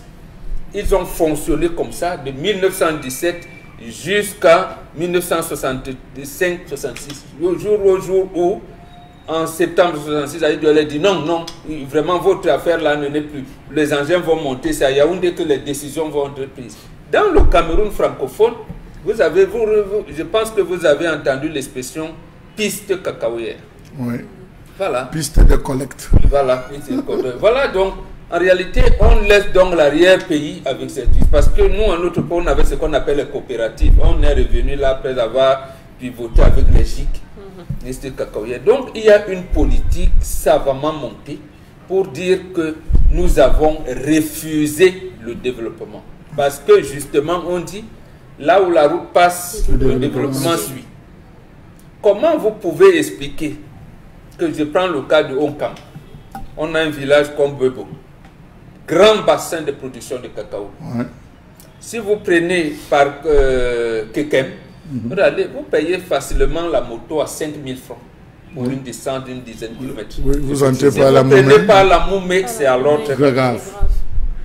Au point où vous ne pouvez pas. Vous êtes en Dikinimeki. Vous allez à Nitoukou, vous arrivez à Ndom. Par Nitoukou, par Omen, pour arriver à Ndom, c'est la croix et la bannière. Ne parlons pas des autres, Ndokbabem, ou je ne sais pas moi, Ndokmongo, ou tout. C'est terrible. C'est terrible. Ouais. Vous êtes à Boumyebel, vous voulez arriver dans le village du président de la région du littoral actuel, Polycarpe Banglo, à Nyanon. Ce n'est pas possible. Donc, vous voyez, c'est là où Kalamel aime le dire. Vous voyez, comment je vais dire ça, un doigt de manioc qui dépasse le ventre de Chalamel. C'est là, il faut faire quoi? On vous devant même les bombes, un tumba à 50 francs. 50 francs. Un tumba à 50 francs. Les gros là. Comme disait Dominique Audrey a bien fait de donner cette photographie. Vous étiez un tumba là-bas à 50 francs. Vous allez vendre ça déjà à Boumyebel, ça va coûter 100 francs. Et à Douala, on va vous dire non. Conséquence, puisqu'on ne peut pas vendre un tumba à 200 francs à Douala, ils vont dire bon, je ne peux pas. Et conséquence, le tumba de 50 francs va connaître une cure d'amaigrissement là-bas à Nyanon, parce que puisqu'il faut le vendre au moins à 100 francs. Vous voyez cette difficulté-là. C'est des conséquences. Hein? Voilà. Vous avez donc à Ezeka, vous voulez aller à Makak. Voilà. Vous ne pouvez pas. Donc, le sous-préfet de Makak, vous pouvez aller à Ezeka. Voilà. Non, il est obligé de passer par un autre arrondissement Bonjok pour arriver à Laslou. Pour arriver, c'est la croix et la bannière. Pour revenir par Laslou, rentrer par Boumyebe pour aller à Ezeka. Parce qu'entre Makak et Ezeka, vous ne pouvez pas. Et on a détourné l'argent. Ouais. Ou alors on a refusé de reprofiler les routes. Parce que Chalamel l'a dit aussi, Karine également, on confie le marché, quelqu'un estime que dedans. C'est nous qui avons dans le pays, on reprofile ça pourquoi. Donc voilà des situations. Pour justement mettre de l'ordre de Moula Morbengan, nous avons eu la chance une fois de nous rendre dans un petit village qui s'appelle Nomla, pas très loin de Bazou. Dans les collines là-bas, et pas très loin justement, je vais dire, limitrophe avec le Cam, en réalité. Mais il faut le dire, une zone où la terre est hautement, si vous voulez, vachement fertile. Mais les terres sont fertiles, la nourriture qui sort de là, mais il n'y a pas de route quand même. Je vous raconte dans l'histoire. Hein? Il est là, il nous regarde, l'actuel ministre de l'eau, de l'énergie, et l'une de Somba. Il est allé à son loulou. Le canton d'Ogbok. Le canton d'Ogbok. Je ne croyais pas que la route était... Je pensais que c'était bitumé ici. Donc, pour voir le barrage, le plus grand barrage électrique que nous avons, on ne peut pas y aller. C'est-à-dire que même les agents Eneo, ça a commencé avec la sonnette, ils pouvaient faire 3 jours en route entre Sombengue et Songlolo. Parce qu'il n'y a pas de route. Il n'y en a pas. Quelquefois, quand vous avez la chance qu'un grumier est tombé, vous êtes foutu. Vous êtes foutu. Est-ce que dans la chance, au moins, que la nouvelle stratégie nationale de développement à l'horizon 2030 soit à même, oui, on interpelle. Ce sont des projets gouvernementaux. Ce sont des projets gouvernementaux. Et il faudrait que les Camerounais comprennent qu'il y a un nouveau thème, stratégie nationale de développement à l'horizon 2030. Ils n'ont pas encore procédé. Monsieur Michel Ngachou, est-ce que ça peut nous aider au moins? Ils n'ont pas procédé à la relecture. Ils n'ont pas lu d'abord. Parce qu'il y a un séminaire, il y a d'abord un séminaire de lecture et explication.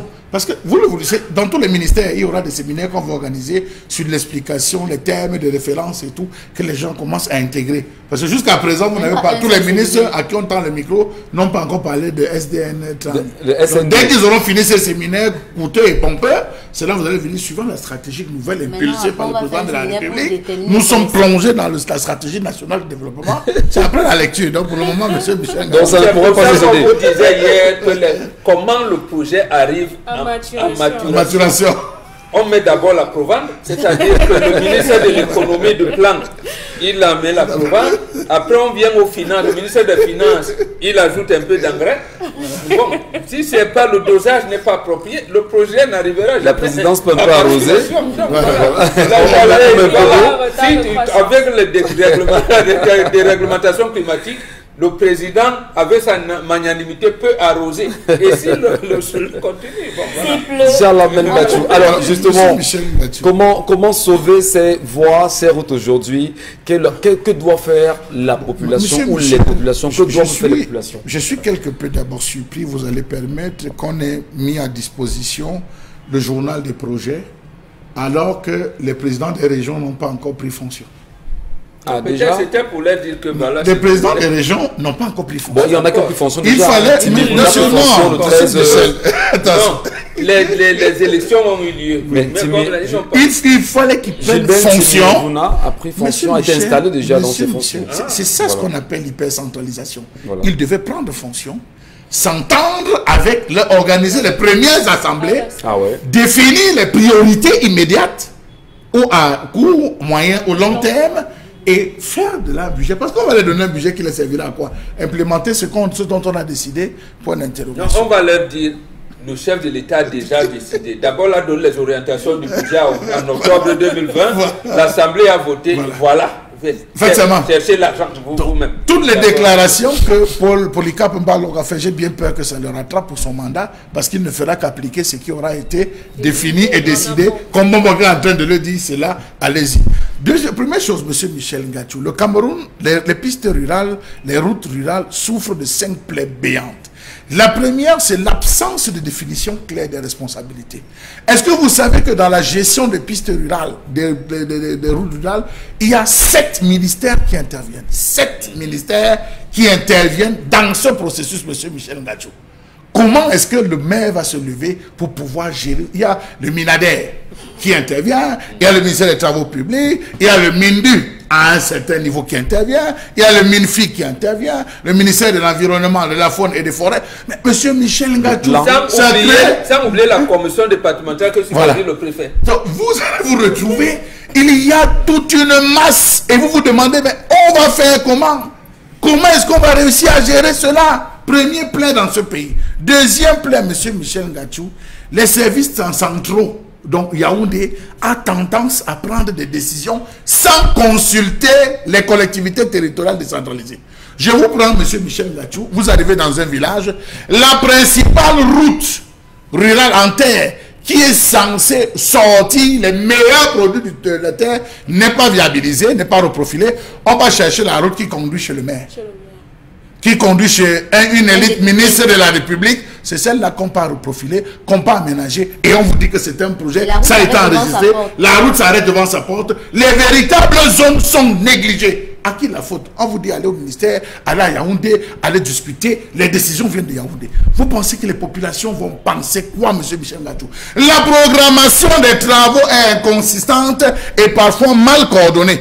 Vous voyez, est-ce que vous savez que dans les zones rurales et dans certaines zones à l'ouest Cameroun, ceux qui gagnent les marchés travaillent avec les mécaniciens de Caterpillar?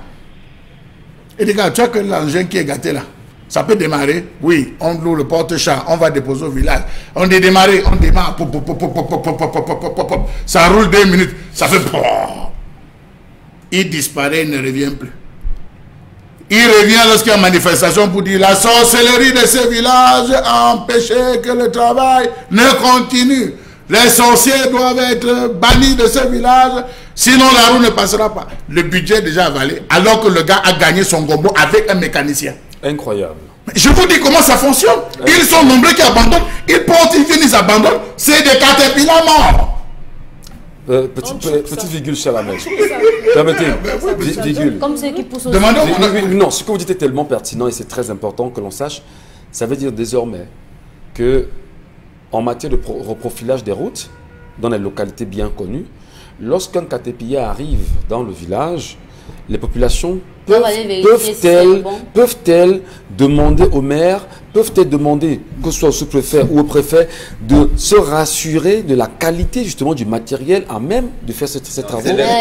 D'abord, est-ce qu'il y a des services techniques à la mairie? À la mairie. J'arrivais sur la 5e plaie, j'arrivais, monsieur. Vous avez la 3e plaie, monsieur Michel Ngacho. Les crédits d'entretien insuffisants qu'on donne parfois aux maires. Est-ce que vous savez que le kilomètre de terre, d'aménagement et d'entretien pour des routes en terre, c'est 60 000 francs le kilomètre? Je vous donne, c'est 60 000 francs, je vous donne le prix. C'est 60 000 francs le kilomètre, monsieur Michel Ngacho, qu'on paye. Certains autres se retrouvent avec 2 millions. Le budget total annuel au Cameroun, c'est 10 milliards. Pour toutes les régions, les zones forêts. C'est 10, j'ai dit 10 milliards, monsieur Michel Ngacho. Il y a des zones qui se trouvent avec 2 millions. Voilà ce qu'on vit dans un pays comme le Cameroun, où vous avez les zones Bamboka citées, où vous avez le Macabo qui est plus que mon bras, plus que ma taille. Vous avez des... Je vous prends le cas de Yoko. Ah oui, là, je vous prends le cas de Yoko chez le ministre de la Communication, monsieur Michel Ngacho. Tout à fait. Allez faire un tour à Yoko. Mais on vous vend un chimpanzé costaud comme moi à 10 000. J'ai dit 10 000. Vous avez des régimes de plantains de Matousalem, monsieur Michel Ngacho. 1000 francs, 1500. Voilà une région qui produit le Djansang. Si on a Ngoro, Talba, le Djansang, monsieur Michel Ngacho. Comme ingrédient dans le meilleur. Les gens traversent l'Arabie Saoudite et tout pour venir acheter le Djansang ici, là, dans le Mbam. Ngoro, Talba, Bafiaman n'a pas trop. Comme cette différente zone où la terre est extrêmement fertile. Mais là-bas, il n'y a pas d'électricité. Les groupes fonctionnent, monsieur Michel Ngacho. Les stations de sciage fonctionnent avec les groupes électrogènes.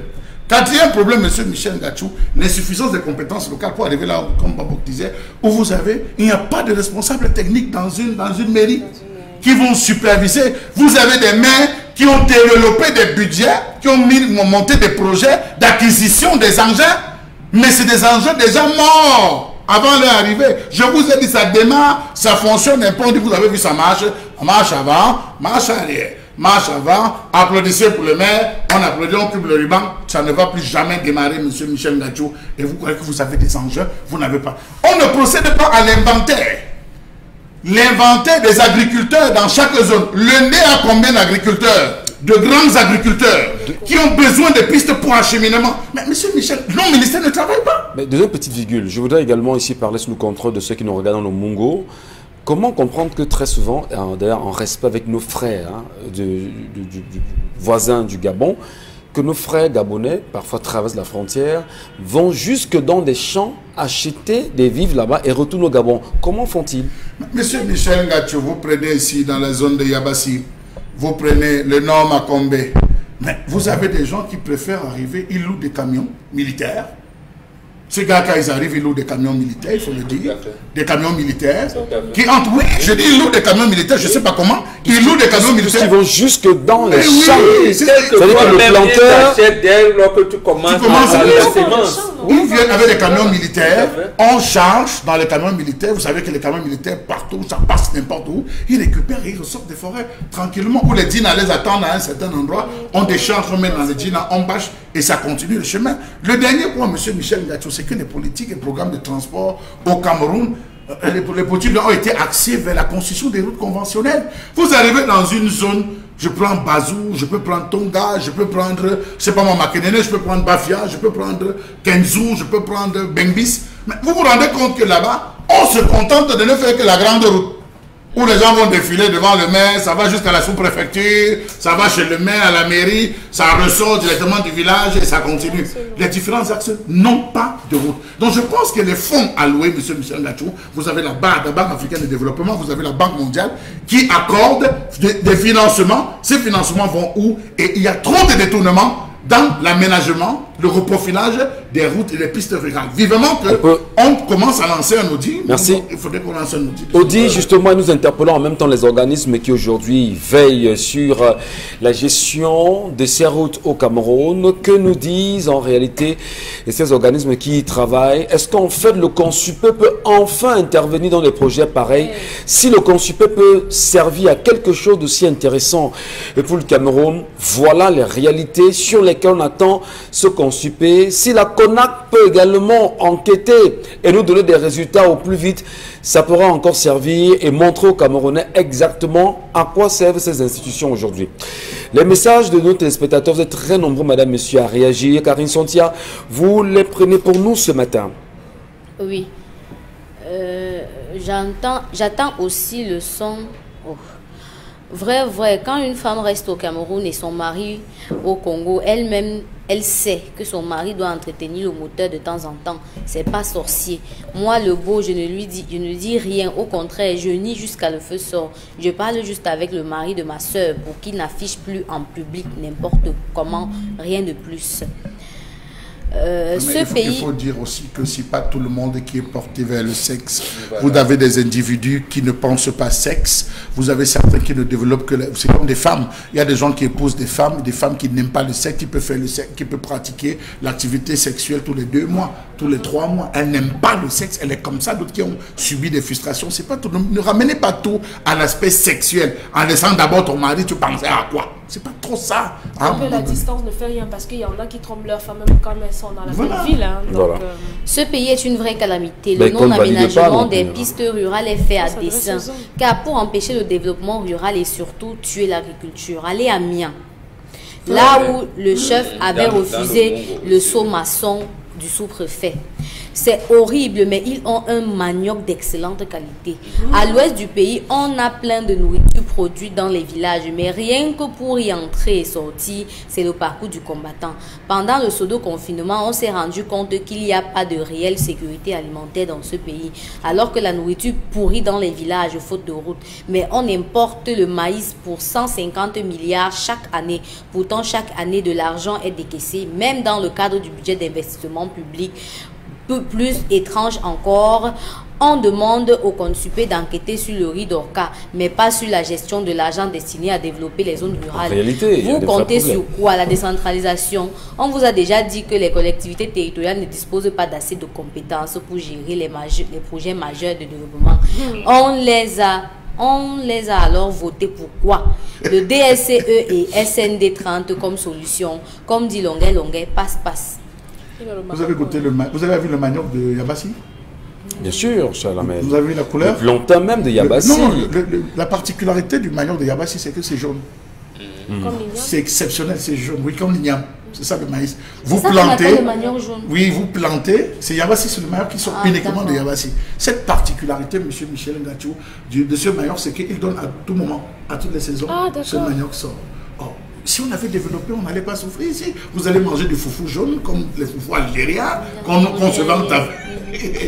Or, il y avait un projet là-bas, Service national de participation au développement, Service civique national de participation au développement, qui était encadré par un colonel Edouard Etondé Koto, malheureusement, et ça a été tué. Il y a 257 km de pistes abitumées dans le cadre du projet Grassfield. Ça, c'est dans le cadre du financement de la BAD. Comme je disais tout à l'heure, il y a des financements qui sont faits par des organismes indépendants pour accompagner les zones rurales à se développer. Surtout, sachant que 70% de la population est foncièrement agricole. On fait des financements pour que ça produise, mais après, ça ne produit rien. Malheureusement. Allons-y, les messages, Karine. Nous devons prendre conscience que le Cameroun n'a pas de chef d'État actuellement. c'est pas vraiment facile pour les On ne peut pas laisser passer ça. On On ne peut pas laisser ça. On ne peut pas dire des choses qu'on n'a pas de chef. Il y a bel et bien un chef. On peut accuser peut-être les méthodes de fonctionnement. Il y a un chef d'État, bel et bien là au Cameroun. Et c'est pourquoi nous l'interpellons au quotidien de toutes les façons. Voilà. C'est vrai, ma maman a abandonné 5 hectares de champs à Penamboko. Après, la CDC est venue prendre une partie gratuite. Shalom Henri. Nous, on faisait à l'époque avec ma maman 17 km pour aller au champ. Hein. Je ne vous dis pas, les ampoules tout petits, là, on marchait. Les ampoules, on se levait à 4h, 3h30, 4h. Pour arriver là-bas. On arrivait, on avait conçu des petits cas, s'il pleuvait, on s'arrêtait. Si le champ n'est pas fini, le jour-là, on dort au champ, monsieur Michel. Mais vous savez, et jusqu'aujourd'hui, c'est comme ça. Vous savez, quand vous le dites, cher Lamène Battu, quand vous le dites justement. Ce n'est plus la torture dans votre on faisait 3 jours là-bas. En réalité, c'est dire, c'est une très belle histoire, c'est un joli trait d'union que vous faites ce matin, que les téléspectateurs qui nous regardent, qu'ils sachent que nous aussi on a un vécu, qui n'est pas le sentiment que nous disons ce qu'on n'a pas vécu. Il y a à Bassamba, si vous connaissez Bassamba, Charles Lamel, comment dire, on quittait Bassamba pour le champ, ça s'appelle Numtse. On marche, 10 km, on arrive au champ, on fait le champ. Vous savez tenir là-haut? Ben bien sûr, madame, je fais tout d'ailleurs. On fait le champ, on va même jusqu'à Babichoua, faire le champ à Babichoua et on revient à Bassamba. Ouais. On va le matin à 4h, on va à 4h et on revient.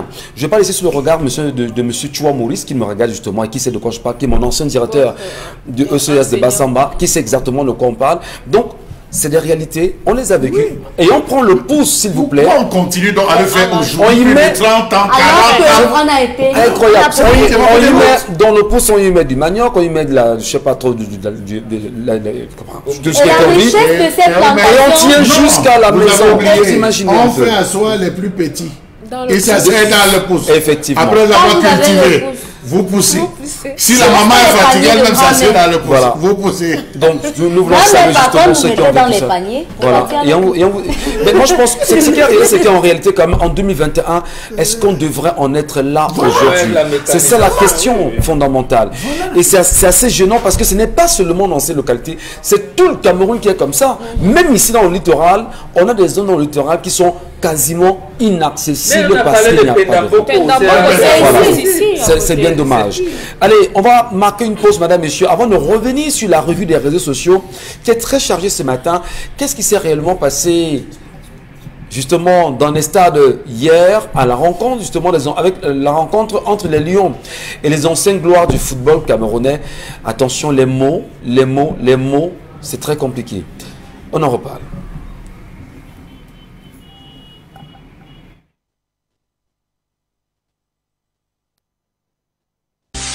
Vous aimez le bon goût de la cuisson sur le grill, mais vous détestez lorsque vos aliments restent collés à la grille? Plus maintenant, avec le nouveau tapis de grill anti-adhésif Yoshi infusé avec du cuivre. Les chefs préfèrent cuisiner avec du cuivre parce qu'il chauffe rapidement et uniformément. Pas de point chaud de flambée, juste des plats juteux et tendres avec cette saveur grillée. Et puis, le grill reste propre. Et regardez, des marques de grill parfaites en plus. Incroyable! Il est presque impossible de nettoyer un grill recouvert de fromage, mais le tapis anti-adhésif Yoshi rend le nettoyage facile. Griller du poisson feuilleté et tendre, facile à retourner. Des burgers juteux qui ne sont pas émiettés. Et regardez ceci, oignons grillés, poivrons, champignons, pommes de terre, rien ne passe entre les mailles avec le tapis. Il vous permet de griller vos aliments de façon uniforme et le grill reste propre. Ces grilles de camping sont dégoûtantes. Avec notre tapis anti-adhésif, les aliments ne touchent pas à la grille. Utilisez-le au four, au fond de vos plats. Ils resteront propres et les aliments ne colleront pas et glisseront comme par magie. Et il est lavable au lave-vaisselle. Merci. Bonjour à vous, Consti Lamine, et bienvenue encore avec le tapis des braises ce matin. Merci, bonjour Michel Gatou, bienvenue à toutes les délégations qui sont au Cameroun, bienvenue à tout le comité d'organisation du CHAN 2021. Alors le concept Salaka ne reste pas derrière comme un tuyau d'échappement, le concept Salaka s'aligne derrière cette CHAN qui se célèbre au Cameroun pour célébrer un événement commercial. Alors je viens donc ce vendredi matin annoncer officiellement à tous les téléspectateurs de cette émission à tous les clients du concept Salaka que vous avez droit à 3 semaines de double réduction du côté bien sûr du magasin 1001 tapis. Donc dès ce vendredi matin jusqu'au 7 février 2021, le concept Salaka vous offre des doubles réductions sur tous les prix du côté bien sûr du magasin 1001 tapis, et cette offre est valable pour tous les clients du concept Salaka. Ça, c'était la première bonne nouvelle de ce matin. La deuxième bonne nouvelle, c'est que lundi et mardi prochain, au magasin 1001 tapis, vous allez vivre 2 jours de spéciale vente promotionnelle. Vous aurez encore et encore cette fois-ci, du côté du magasin 1001 tapis, le kilogramme de maquereau à 500 francs, le kilogramme de viande de bœuf à 1750. C'est à l'occasion de 2 journées de spéciale vente promotionnelle du côté bien sûr du magasin 1001 tapis. C'est à l'endroit de tous les clients qui vont faire les achats au magasin 1001 tapis. Notez bien le rendez-vous, lundi et mardi prochain. Ça se passera de 9h à 18h du côté bien sûr du magasin 1001 tapis. Dès que vous achetez un article au magasin 1001 tapis, on vous donne un bon qui vous permettra d'acheter le kilogramme de maquereau à 500 francs et le kilogramme de viande à 1750 francs, avec la possibilité d'acheter jusqu'à 4 kilogrammes de viande par personne. Donc soyez parmi les premiers clients à faire des achats du côté du magasin 1001 tapis. La troisième bonne nouvelle ce matin, elle est valable pour les clients qui vont faire les achats pour le compte de ce vendredi et demain samedi. Vous faites les achats d'un montant supérieur ou égal à 25 000 francs. On vous donne un t-shirt comme celui que je porte en ce moment. Vous allez recevoir ce t-shirt qui est un t-shirt fait à la main. C'est-à-dire c'est l'artisan, bien entendu, c'est fait à la main. Donc tous ceux qui vont faire les achats, les 5 premières personnes à faire les achats d'un montant égal ou supérieur à 25 000 francs recevront non seulement des morceaux de savon, mais également ce magnifique t-shirt qui a été fait à la main par une grande dame camerounaise, Madame Nicole, du côté bien sûr de Bonapriso. C'est la peintre artisanale sur du tissu. Nous allons tout de suite passer à la vente de ce matin. Nous allons commencer par les tapis de braise. Vous avez vu le spot tout à l'heure à la télévision Equinox. Alors voici donc le tapis de braise. J'aime les appeler tapis for braise. Aïe, aïe, aïe, aïe, aïe, aïe, aïe, aïe, aïe, aïe. Je sais qu'il y a des gens qui aiment le mâchoiron. Je sais qu'il y a les gens qui aiment la sole, mais ces gens ne peuvent pas braiser le mâchoiron parce que le mâchoiron va coller sur le grillage. Avec le tapis de braise, vous aurez un mâchoiron entier. Avec le tapis de braise, vous aurez un mâchoiron nyanga. Vous aurez un mâchoiron qui a le goût, oh là là là là, le goût de ça. Sur le tapis de braise, vous l'avez donc au magasin 1001 tapis, ce tapis de braise de qualité supérieure. Le poisson ne collera plus, que ce soit la pâtisserie, que ce soit la viande, que ce soit le poulet, que ce soit le poisson. Faites une braise de qualité, une braise limpide, une braise soft, une braise nyanga avec le tapis Forbreza qui coûte normalement 13 500. Le prix de promotion est de 10 000, mais à l'occasion de cette double réduction, vous l'acheterez à moins de 10 000 francs du côté du magasin 1001 tapis. Et si vous faites les achats d'un montant supérieur ou égal à 25 000 francs, vous êtes parmi les 5 premières personnes. Je vous donne ce magnifique t-shirt gratuitement. Ça, c'est pour tous les clients. Et surtout, n'oubliez pas que le tapis de braise est en vente au magasin 1001 tapis. Nous invitons tous les téléspectateurs. Nous allons tout de suite passer avec votre permission au second produit de cette première partie commerciale. C'est bien entendu Super Gant. Le temps de regarder cet élément.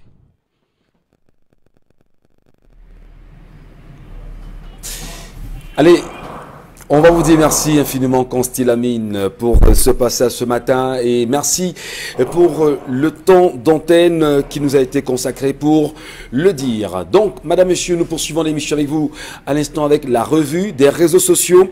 Et dans cette revue des réseaux sociaux, Karine Santia, vous avez des choses importantes à nous dire ce matin. Qu'est-ce qui s'est passé sur la toile? Le retour des violences en milieu scolaire. 2 élèves hier au lycée de Ndogrim qui est situé à PK12 ont eu une bagarre, ils ont bagarré et l'un d'eux a utilisé un matériel coupant pour entailler le visage de son camarade. Il est juste âgé de 15 ans et lorsque vous regardez son visage, il est très innocent, mais vous n'en croyez pas vos oreilles de ce que vous entendez. Ce jeune garçon a entaillé le visage de son camarade, sauf que la toile a annoncé que son camarade blessé est décédé, mais que non, il n'est pas décédé. Il a été soigné. La direction du lycée nous annonce qu'il est déjà rentré chez lui. Alors, c'est une situation qui est assez quand même pertinente et préoccupante. Depuis hier, ça fait le tour de la toile. Beaucoup de jeunes se posent la question, enfin, beaucoup de familles se posent la question de savoir exactement ce qui s'est passé. C'est vrai que nos reporters s'y sont rendus en même temps, mais des informations relèvent, comme vous l'avez très bien dit Karine, d'un combat, d'une bagarre entre enfants pour des raisons de 50 francs. Quand l'argent divise et dans les établissements, qu'est-ce que ça peut bien inspirer, Dominique Audrey, de pareilles situations? Si on commence à lire les commentaires qui sont diffusés ce matin. Moi, généralement, ce genre de bagarre, de dispute, intervient par rapport à mon vécu. Ouais. Ça intervient lorsque des élèves se retrouvent à jouer, comme on dit généralement, la carte.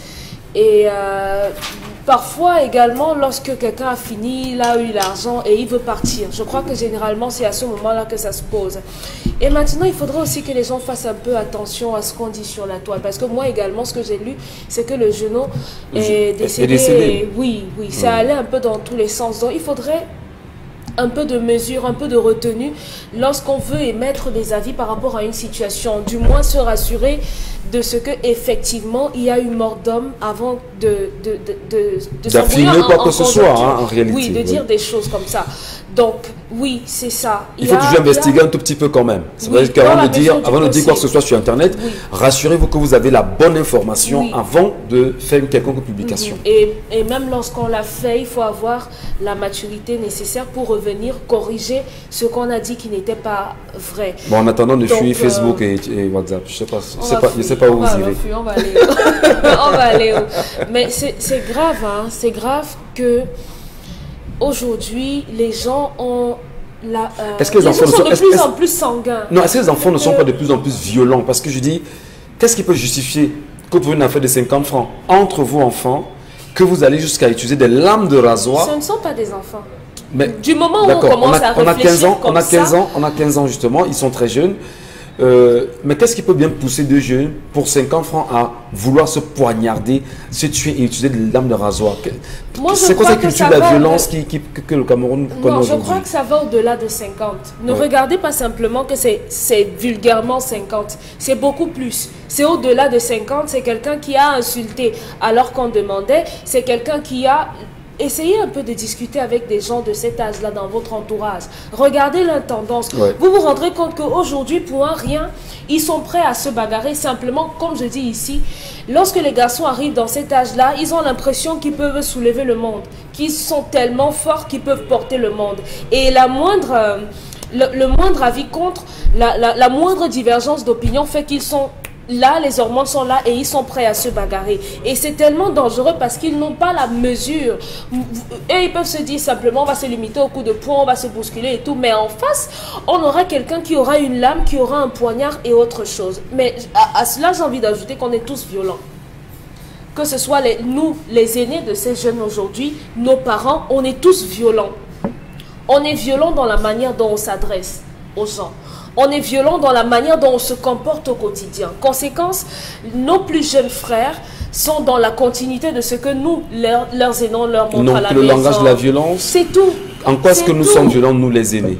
Pardon? En quoi est-ce que nous les aînés nous sommes violents? Lorsque à la maison, par exemple, le grand frère gronde la mère ou bien répond mal à la mère, c'est violent de façon verbale. Non, c'est inacceptable. Voilà. Ça ne se fait même pas déjà, il faut le dire. Si on n'a pas grondé la mère, on a au moins grondé sa soeur ou bien on a engueulé la voisine. Si on est le frère aîné, si on est l'aîné d'une famille ou bien si on est le frère aîné ou la sœur aînée et que le cadet pose des actes qui ne tiennent pas, il est évident que l'on prenne les responsabilités en tant qu'adulte et on redresse. Oui, moi. Parce que papa et maman n'ont plus les mêmes forces à un moment donné. Oui, je ne suis pas contre Michel, mais ce que je suis en train d'essayer de dire, c'est que tout l'environnement, aujourd'hui, tout le monde est violent. Lorsque vous montez sur une moto, par exemple, ou que vous prenez un taxi et que vous dites à la personne, vous ne me bâchez pas, ne te bâche pas, toi c'est que salope et tout ça. Donc, on n'est que violence, on ne fabrique que la violence au quotidien. Conséquence, tout est violence. Donc, il y a un problème, il y a un réel problème de société, Maman Bengan, dans le cas de la violence qui est vachement perceptible aujourd'hui dans toutes les strates de la société. Qu'est-ce qui explique ça de votre point de vue? Justement, vous l'avez dit, c'est le délitement des valeurs sociales. Oui. Et c'est l'Occident qui nous a amenés là. Parce que je veux encore voir les gens vous dire, ah oui, vous accusez, vous accusez. Oui, on vous demandera, mais jusqu'à quand allez-vous accuser l'Occident? Qu'est-ce que vous faites? Parce que l'Occident nous a amenés dans les politiques du genre où c'est ça, où ce n'est pas ça. De leur universalisme. Et c'est ça la théorie de Descartes. On dit on est cartésien, ça c'est des conneries. Je dis bien des conneries. La seule personne qui pouvait aider l'Europe à se développer, il s'est inspiré de nous, chez nous. Il disait en mourant, c'est Francis Bacon, on ne peut commander la nature qu'en lui obéissant. Et l'Occident ne comprend pas ce que c'est. C'est pour ça que quand vous lisez le livre d'Achille Mbembe, Politique de l'inimitié, paru aux éditions de la Découverte en 2016, il dit quelque part, les sciences sociales se sont avérées incapables de reformuler radicalement les débats et les problématiques en Occident, parce que confortablement installés dans le ronronnement ethnocentrique des méthodes, des concepts et des théories, se concevant eux-mêmes comme fin de l'histoire. Parce qu'à un moment, on vous a dit, oui, on vivait la fin de l'histoire. Après, quand Gorbatchev a saccagé l'URSS, oui, les historiens vous touchez Gorbatchev, on parle même de la fin de l'histoire. La fin de l'histoire. Quand vous touchez Gorbatchev, nous on peut bien loin les Camerounais sur l'histoire, sur la situation. Justement, il faut ramener les Camerounais à un climat de sérénité. Justement, c'est de se rendre compte que les milles d'Urkand et tout ça, à partir de Descartes, c'est faux, c'est des fausses théories. Voilà. C'est des fausses théories, c'est ça qu'il développe dans la théorie de l'inimitié. Et c'est ça qui est entre... Bon, quand il a développé ce qui concernait l'Israël, vous avez vu la haine qui s'est levée contre Achille Mbembe et tout. Or, il disait les mêmes choses. C'est-à-dire que lorsqu'on n'est pas en mesure de reconcevoir le concept, de les repositionner dans la dynamique de la complexité, vous ne pouvez pas. Donc, là où l'Afrique apprend au monde la complexité, par exemple, quand un enfant naît, il est né dans quelles conditions? Vous nous faites tout un coup là, un moment. Non, mais vous avez posé le problème de fond. Ouais. Moi, je ne suis pas deux enfants qui bagarrent. Il y en a un qui a poignardé à mort son camarade au lycée de Dedo. Là-bas, maintenant, on avait tué son professeur ici. Oui. Nous, en Afrique, on est en mesure de déceler ça si on nous laisse faire. Quelle est l'âme de Dieu qui sommeille en cet enfant? Pourquoi je lui donne le nom de Niembe, de Bouef, de Sikati, c'est ça, de Bouemba, de tout. Donc, pourquoi on donne les noms? Quelle est la signification? Aurait-il un nom violent? Aurait-il un nom de tueur? On peut vous donner le nom de Niembe qui veut dire la mort. Précisément, le rituel, c'est que cette famille où les gens mouraient, on va dire, nous allons vaincre la mort. Donc ici, on ne va plus mourir très jeune. D'accord. Puisque tout le monde est appelé à mourir, la mort n'arrachera plus de manière très tôt nos enfants. Voilà comment ce nom arrive. Allez. Donc ici, avant d'arriver au tramol, au ceci, on doit savoir, et c'est ce que je vous disais dernièrement, il s'est passé un colloque en Afrique parce qu'on a dit ça le premier jour où on a commencé à parler de la parenté responsable. C'est un colloque qui s'est tenu à Yaoundé pour tous les États de l'Afrique noire francophone. Et même anglophone, l'Afrique noire d'ailleurs, la famille en Afrique noire, c'était du 6 au 11 avril 1987 à Yaoundé. Donc, quand on a dit, comprenez vos enfants, mais aujourd'hui, papa n'est pas là, maman n'est pas là. D'abord, quand vous faites votre enfant, on lui donne le nom de Brenda, de Fallon, de Carrington, des choses comme ça. Et voilà. Carrington représente quoi? On va dire... des choses. Donc, allez. Vous n'avez pas, vous ne savez même pas. Après, vous l'amenez à l'église. Baptême, Dieu d'appel, il s'appelle. Voilà des choses. C'est ça, donc, on va aboutir progressivement. Ça a une incidence. Voilà. Mais quand vous donnez votre nom, j'ai un ami qui s'appelait Bengani, il était un bonbon. tu t'appelleras Bengan. Il va y chercher à savoir, mais Bengan là, c'est même qui? Voilà comment nous on voilà, bon, nos enfants. Merci beaucoup. Et on avait la possibilité, si quand vous baptisez un enfant, dès le baptême, la marraine et la parraine oublient même qu'ils ont pris l'engagement devant Dieu, qu'ils vont amener cet enfant sur les voies de Jésus. On a d'autres sujets, je vous en prie. Charles va mettre apprécier rapidement et puis on passe au deuxième sujet, Karim. Monsieur Michel Ngachou, à l'époque, on avait des quartiers comme Messa et Yaoundé qui ont connu des grands joueurs comme Tassi. On avait un autre quartier comme Tinga qui a fabriqué beaucoup de volleyeurs, beaucoup de joueurs. Il y avait le sport partout. Tout à fait. Voilà, parce que le ministre Georges Ngango, le ministre Fofé ont travaillé à ce que chaque quartier, Mélène avait, Obili avait sa zone, on organisait des aires de jeu. Des aires de jeu, les gens se distrayaient, il y avait des monopolies, des cours de Monopoly, des Scrabble qui étaient organisés. On occupait la jeunesse. Aujourd'hui, au lieu de proposer des modèles politiques, dès que vous proposez un sujet sur Camto, on vient vous attraper, le sous-préfet vous gifle, vous tabasse, on vous fait asseoir à même le sol. Au lieu de proposer des modèles politiques, des modèles sportifs, des modèles culturels, des modèles économiques, qu'est-ce qu'on propose aux jeunes? Des modèles de richesse, des jet-setters. Comment vivre heureux au Cameroun? Avoir des grosses voitures, écouter la musique des rappeurs, s'habiller sans avoir de métier. Sans avoir un quelconque métier, monsieur Michel Ngachou. Comment on a fait pour vaincre la violence à Harlem, à Brooklyn, à Times Square? Comment est-ce qu'on a fait pour vaincre la violence? C'est avec le sport, c'est avec des aires de jeu, amener les jeunes à pouvoir produire. Au Cameroun, donnez-moi un Douala, c'est un endroit là où on peut s'amuser. Vous dites l'amuser? Douala 5, je dis un jeune peut se détendre, peut faire le jouer, peut pratiquer une activité sportive. Donnez-moi à Douala 5 un endroit où on peut, ou à Douala 3, où est-ce qu'on peut, parce que Dorem est en cheval entre Douala 5 et Douala 3. Où est-ce qu'on peut s'amuser? Il n'y en a pas. Vous savez aujourd'hui les jeux de hasard qui sont entrés dans la vie des jeunes garçons. Vous avez aujourd'hui les cartes, des parlements qui sont créés.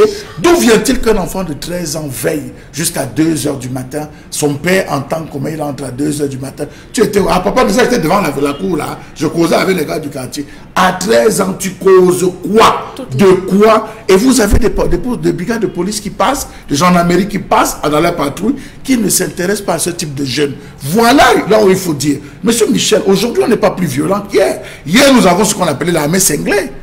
Je peux vous citer plein de gars, des journalistes là, aujourd'hui avec qui, à Biemassi, il y avait le désordre. Je peux vous en citer aujourd'hui. La briqueterie à où vous touchez un enfant, c'est tout le quartier, on avait les marmites, les couvercles, mais on allait faire il n'y a pas de violence aujourd'hui.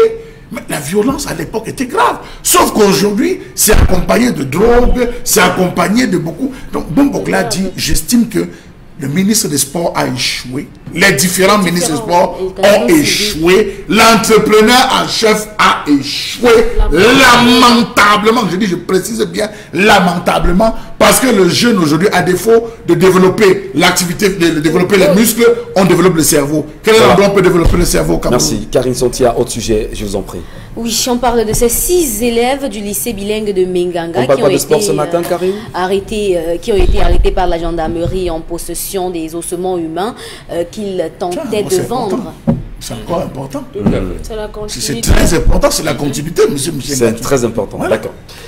Et vous nous dites justement que c'est passé comme ça. Ils sont au nombre de 6 au lycée de ils ont été arrêtés, c'est des élèves du lycée de Menganga par la gendarmerie en possession des ossements humains. Ils cherchaient des acheteurs. Ils ont trouvé des acheteurs. Ils sont quand même déjà allés déterrer. Oui. Maintenant ils cherchent les acheteurs. C'est un processus de livraison. Incroyable. Livraison, achat, livraison. Monsieur Michel Ngachou, vous êtes parti à Fumban ces jours-ci? J'ai fait un tour à Fumban. Nous on travaille tous les jours. À Fumban, monsieur Michel Ngachou, toutes les familles ont construit des cases et enchaîné les portes. Je dis ce qui se passe à Fumban, je vous le dis aujourd'hui. Coupa Mata, puis dit mon bateau. On a construit parce qu'on dit que les exhumeurs sont partout. Mais en venant, on monte des murs, on ferme avec des portes en fer, on met au moins 12 chaînes. Jusqu'où, regardez, jusqu'où on a gagné le pays. Permettez, je pose une question qui peut être bête, entre guillemets, je dis ça comme ça. Que font les chefs, les autorités traditionnelles face à des histoires pareilles? Parce que, est-ce qu'on les a écoutés? je pose ma question trivialement. Sincèrement, ça peut sembler violent puisqu'on parle de violence à l'instant. Où sont les abeilles? Monsieur Michel, pourquoi vous laissez des gens faire ça? Que font les autorités traditionnelles? Les notables des villages, etc. Vous nous parlez de Bassamba, monsieur Michel Ngachou. Quand on enterre un camp à l'ouest, la première chose qu'on dépose sur la tombe, c'est quoi? La tôle. On met la tôle et on prend un caillou, on pose dessus à l'ouest. Oui. Vous avez entendu qu'on a volé cette tôle? Pas du tout. Vous interpellez le chef caillou se déplace. Je dis le caillou même se déplace. On ne touche pas, c'est des choses qu'on ne touche pas. Dans certaines zones, plus on descend vers ici, on construit 4 s'ils vont jusqu'à le faire, s'ils vont jusqu'à le faire, Charles Hamel, et que l'on regarde faire, est-ce que c'est en montant, je sais pas, des grandes barrières, des clôtures, que l'on résout le problème? Moi, j'interpelle humblement et respectueusement les autorités traditionnelles. Qu'est-ce qu'ils font dans ce cas-là? Je vous donne un cas. Novembre 1996, on dit un Nigérian a coupé la tête d'un jeune 11 ans ici. Vous allez voir, il est aujourd'hui avocat, il était procureur de l'époque Biton, maître Biton qu'on l'appelait aujourd'hui. Il y a un gérant de boîte de nuit qui est impliqué, les commissaires de police sont impliqués là-dedans.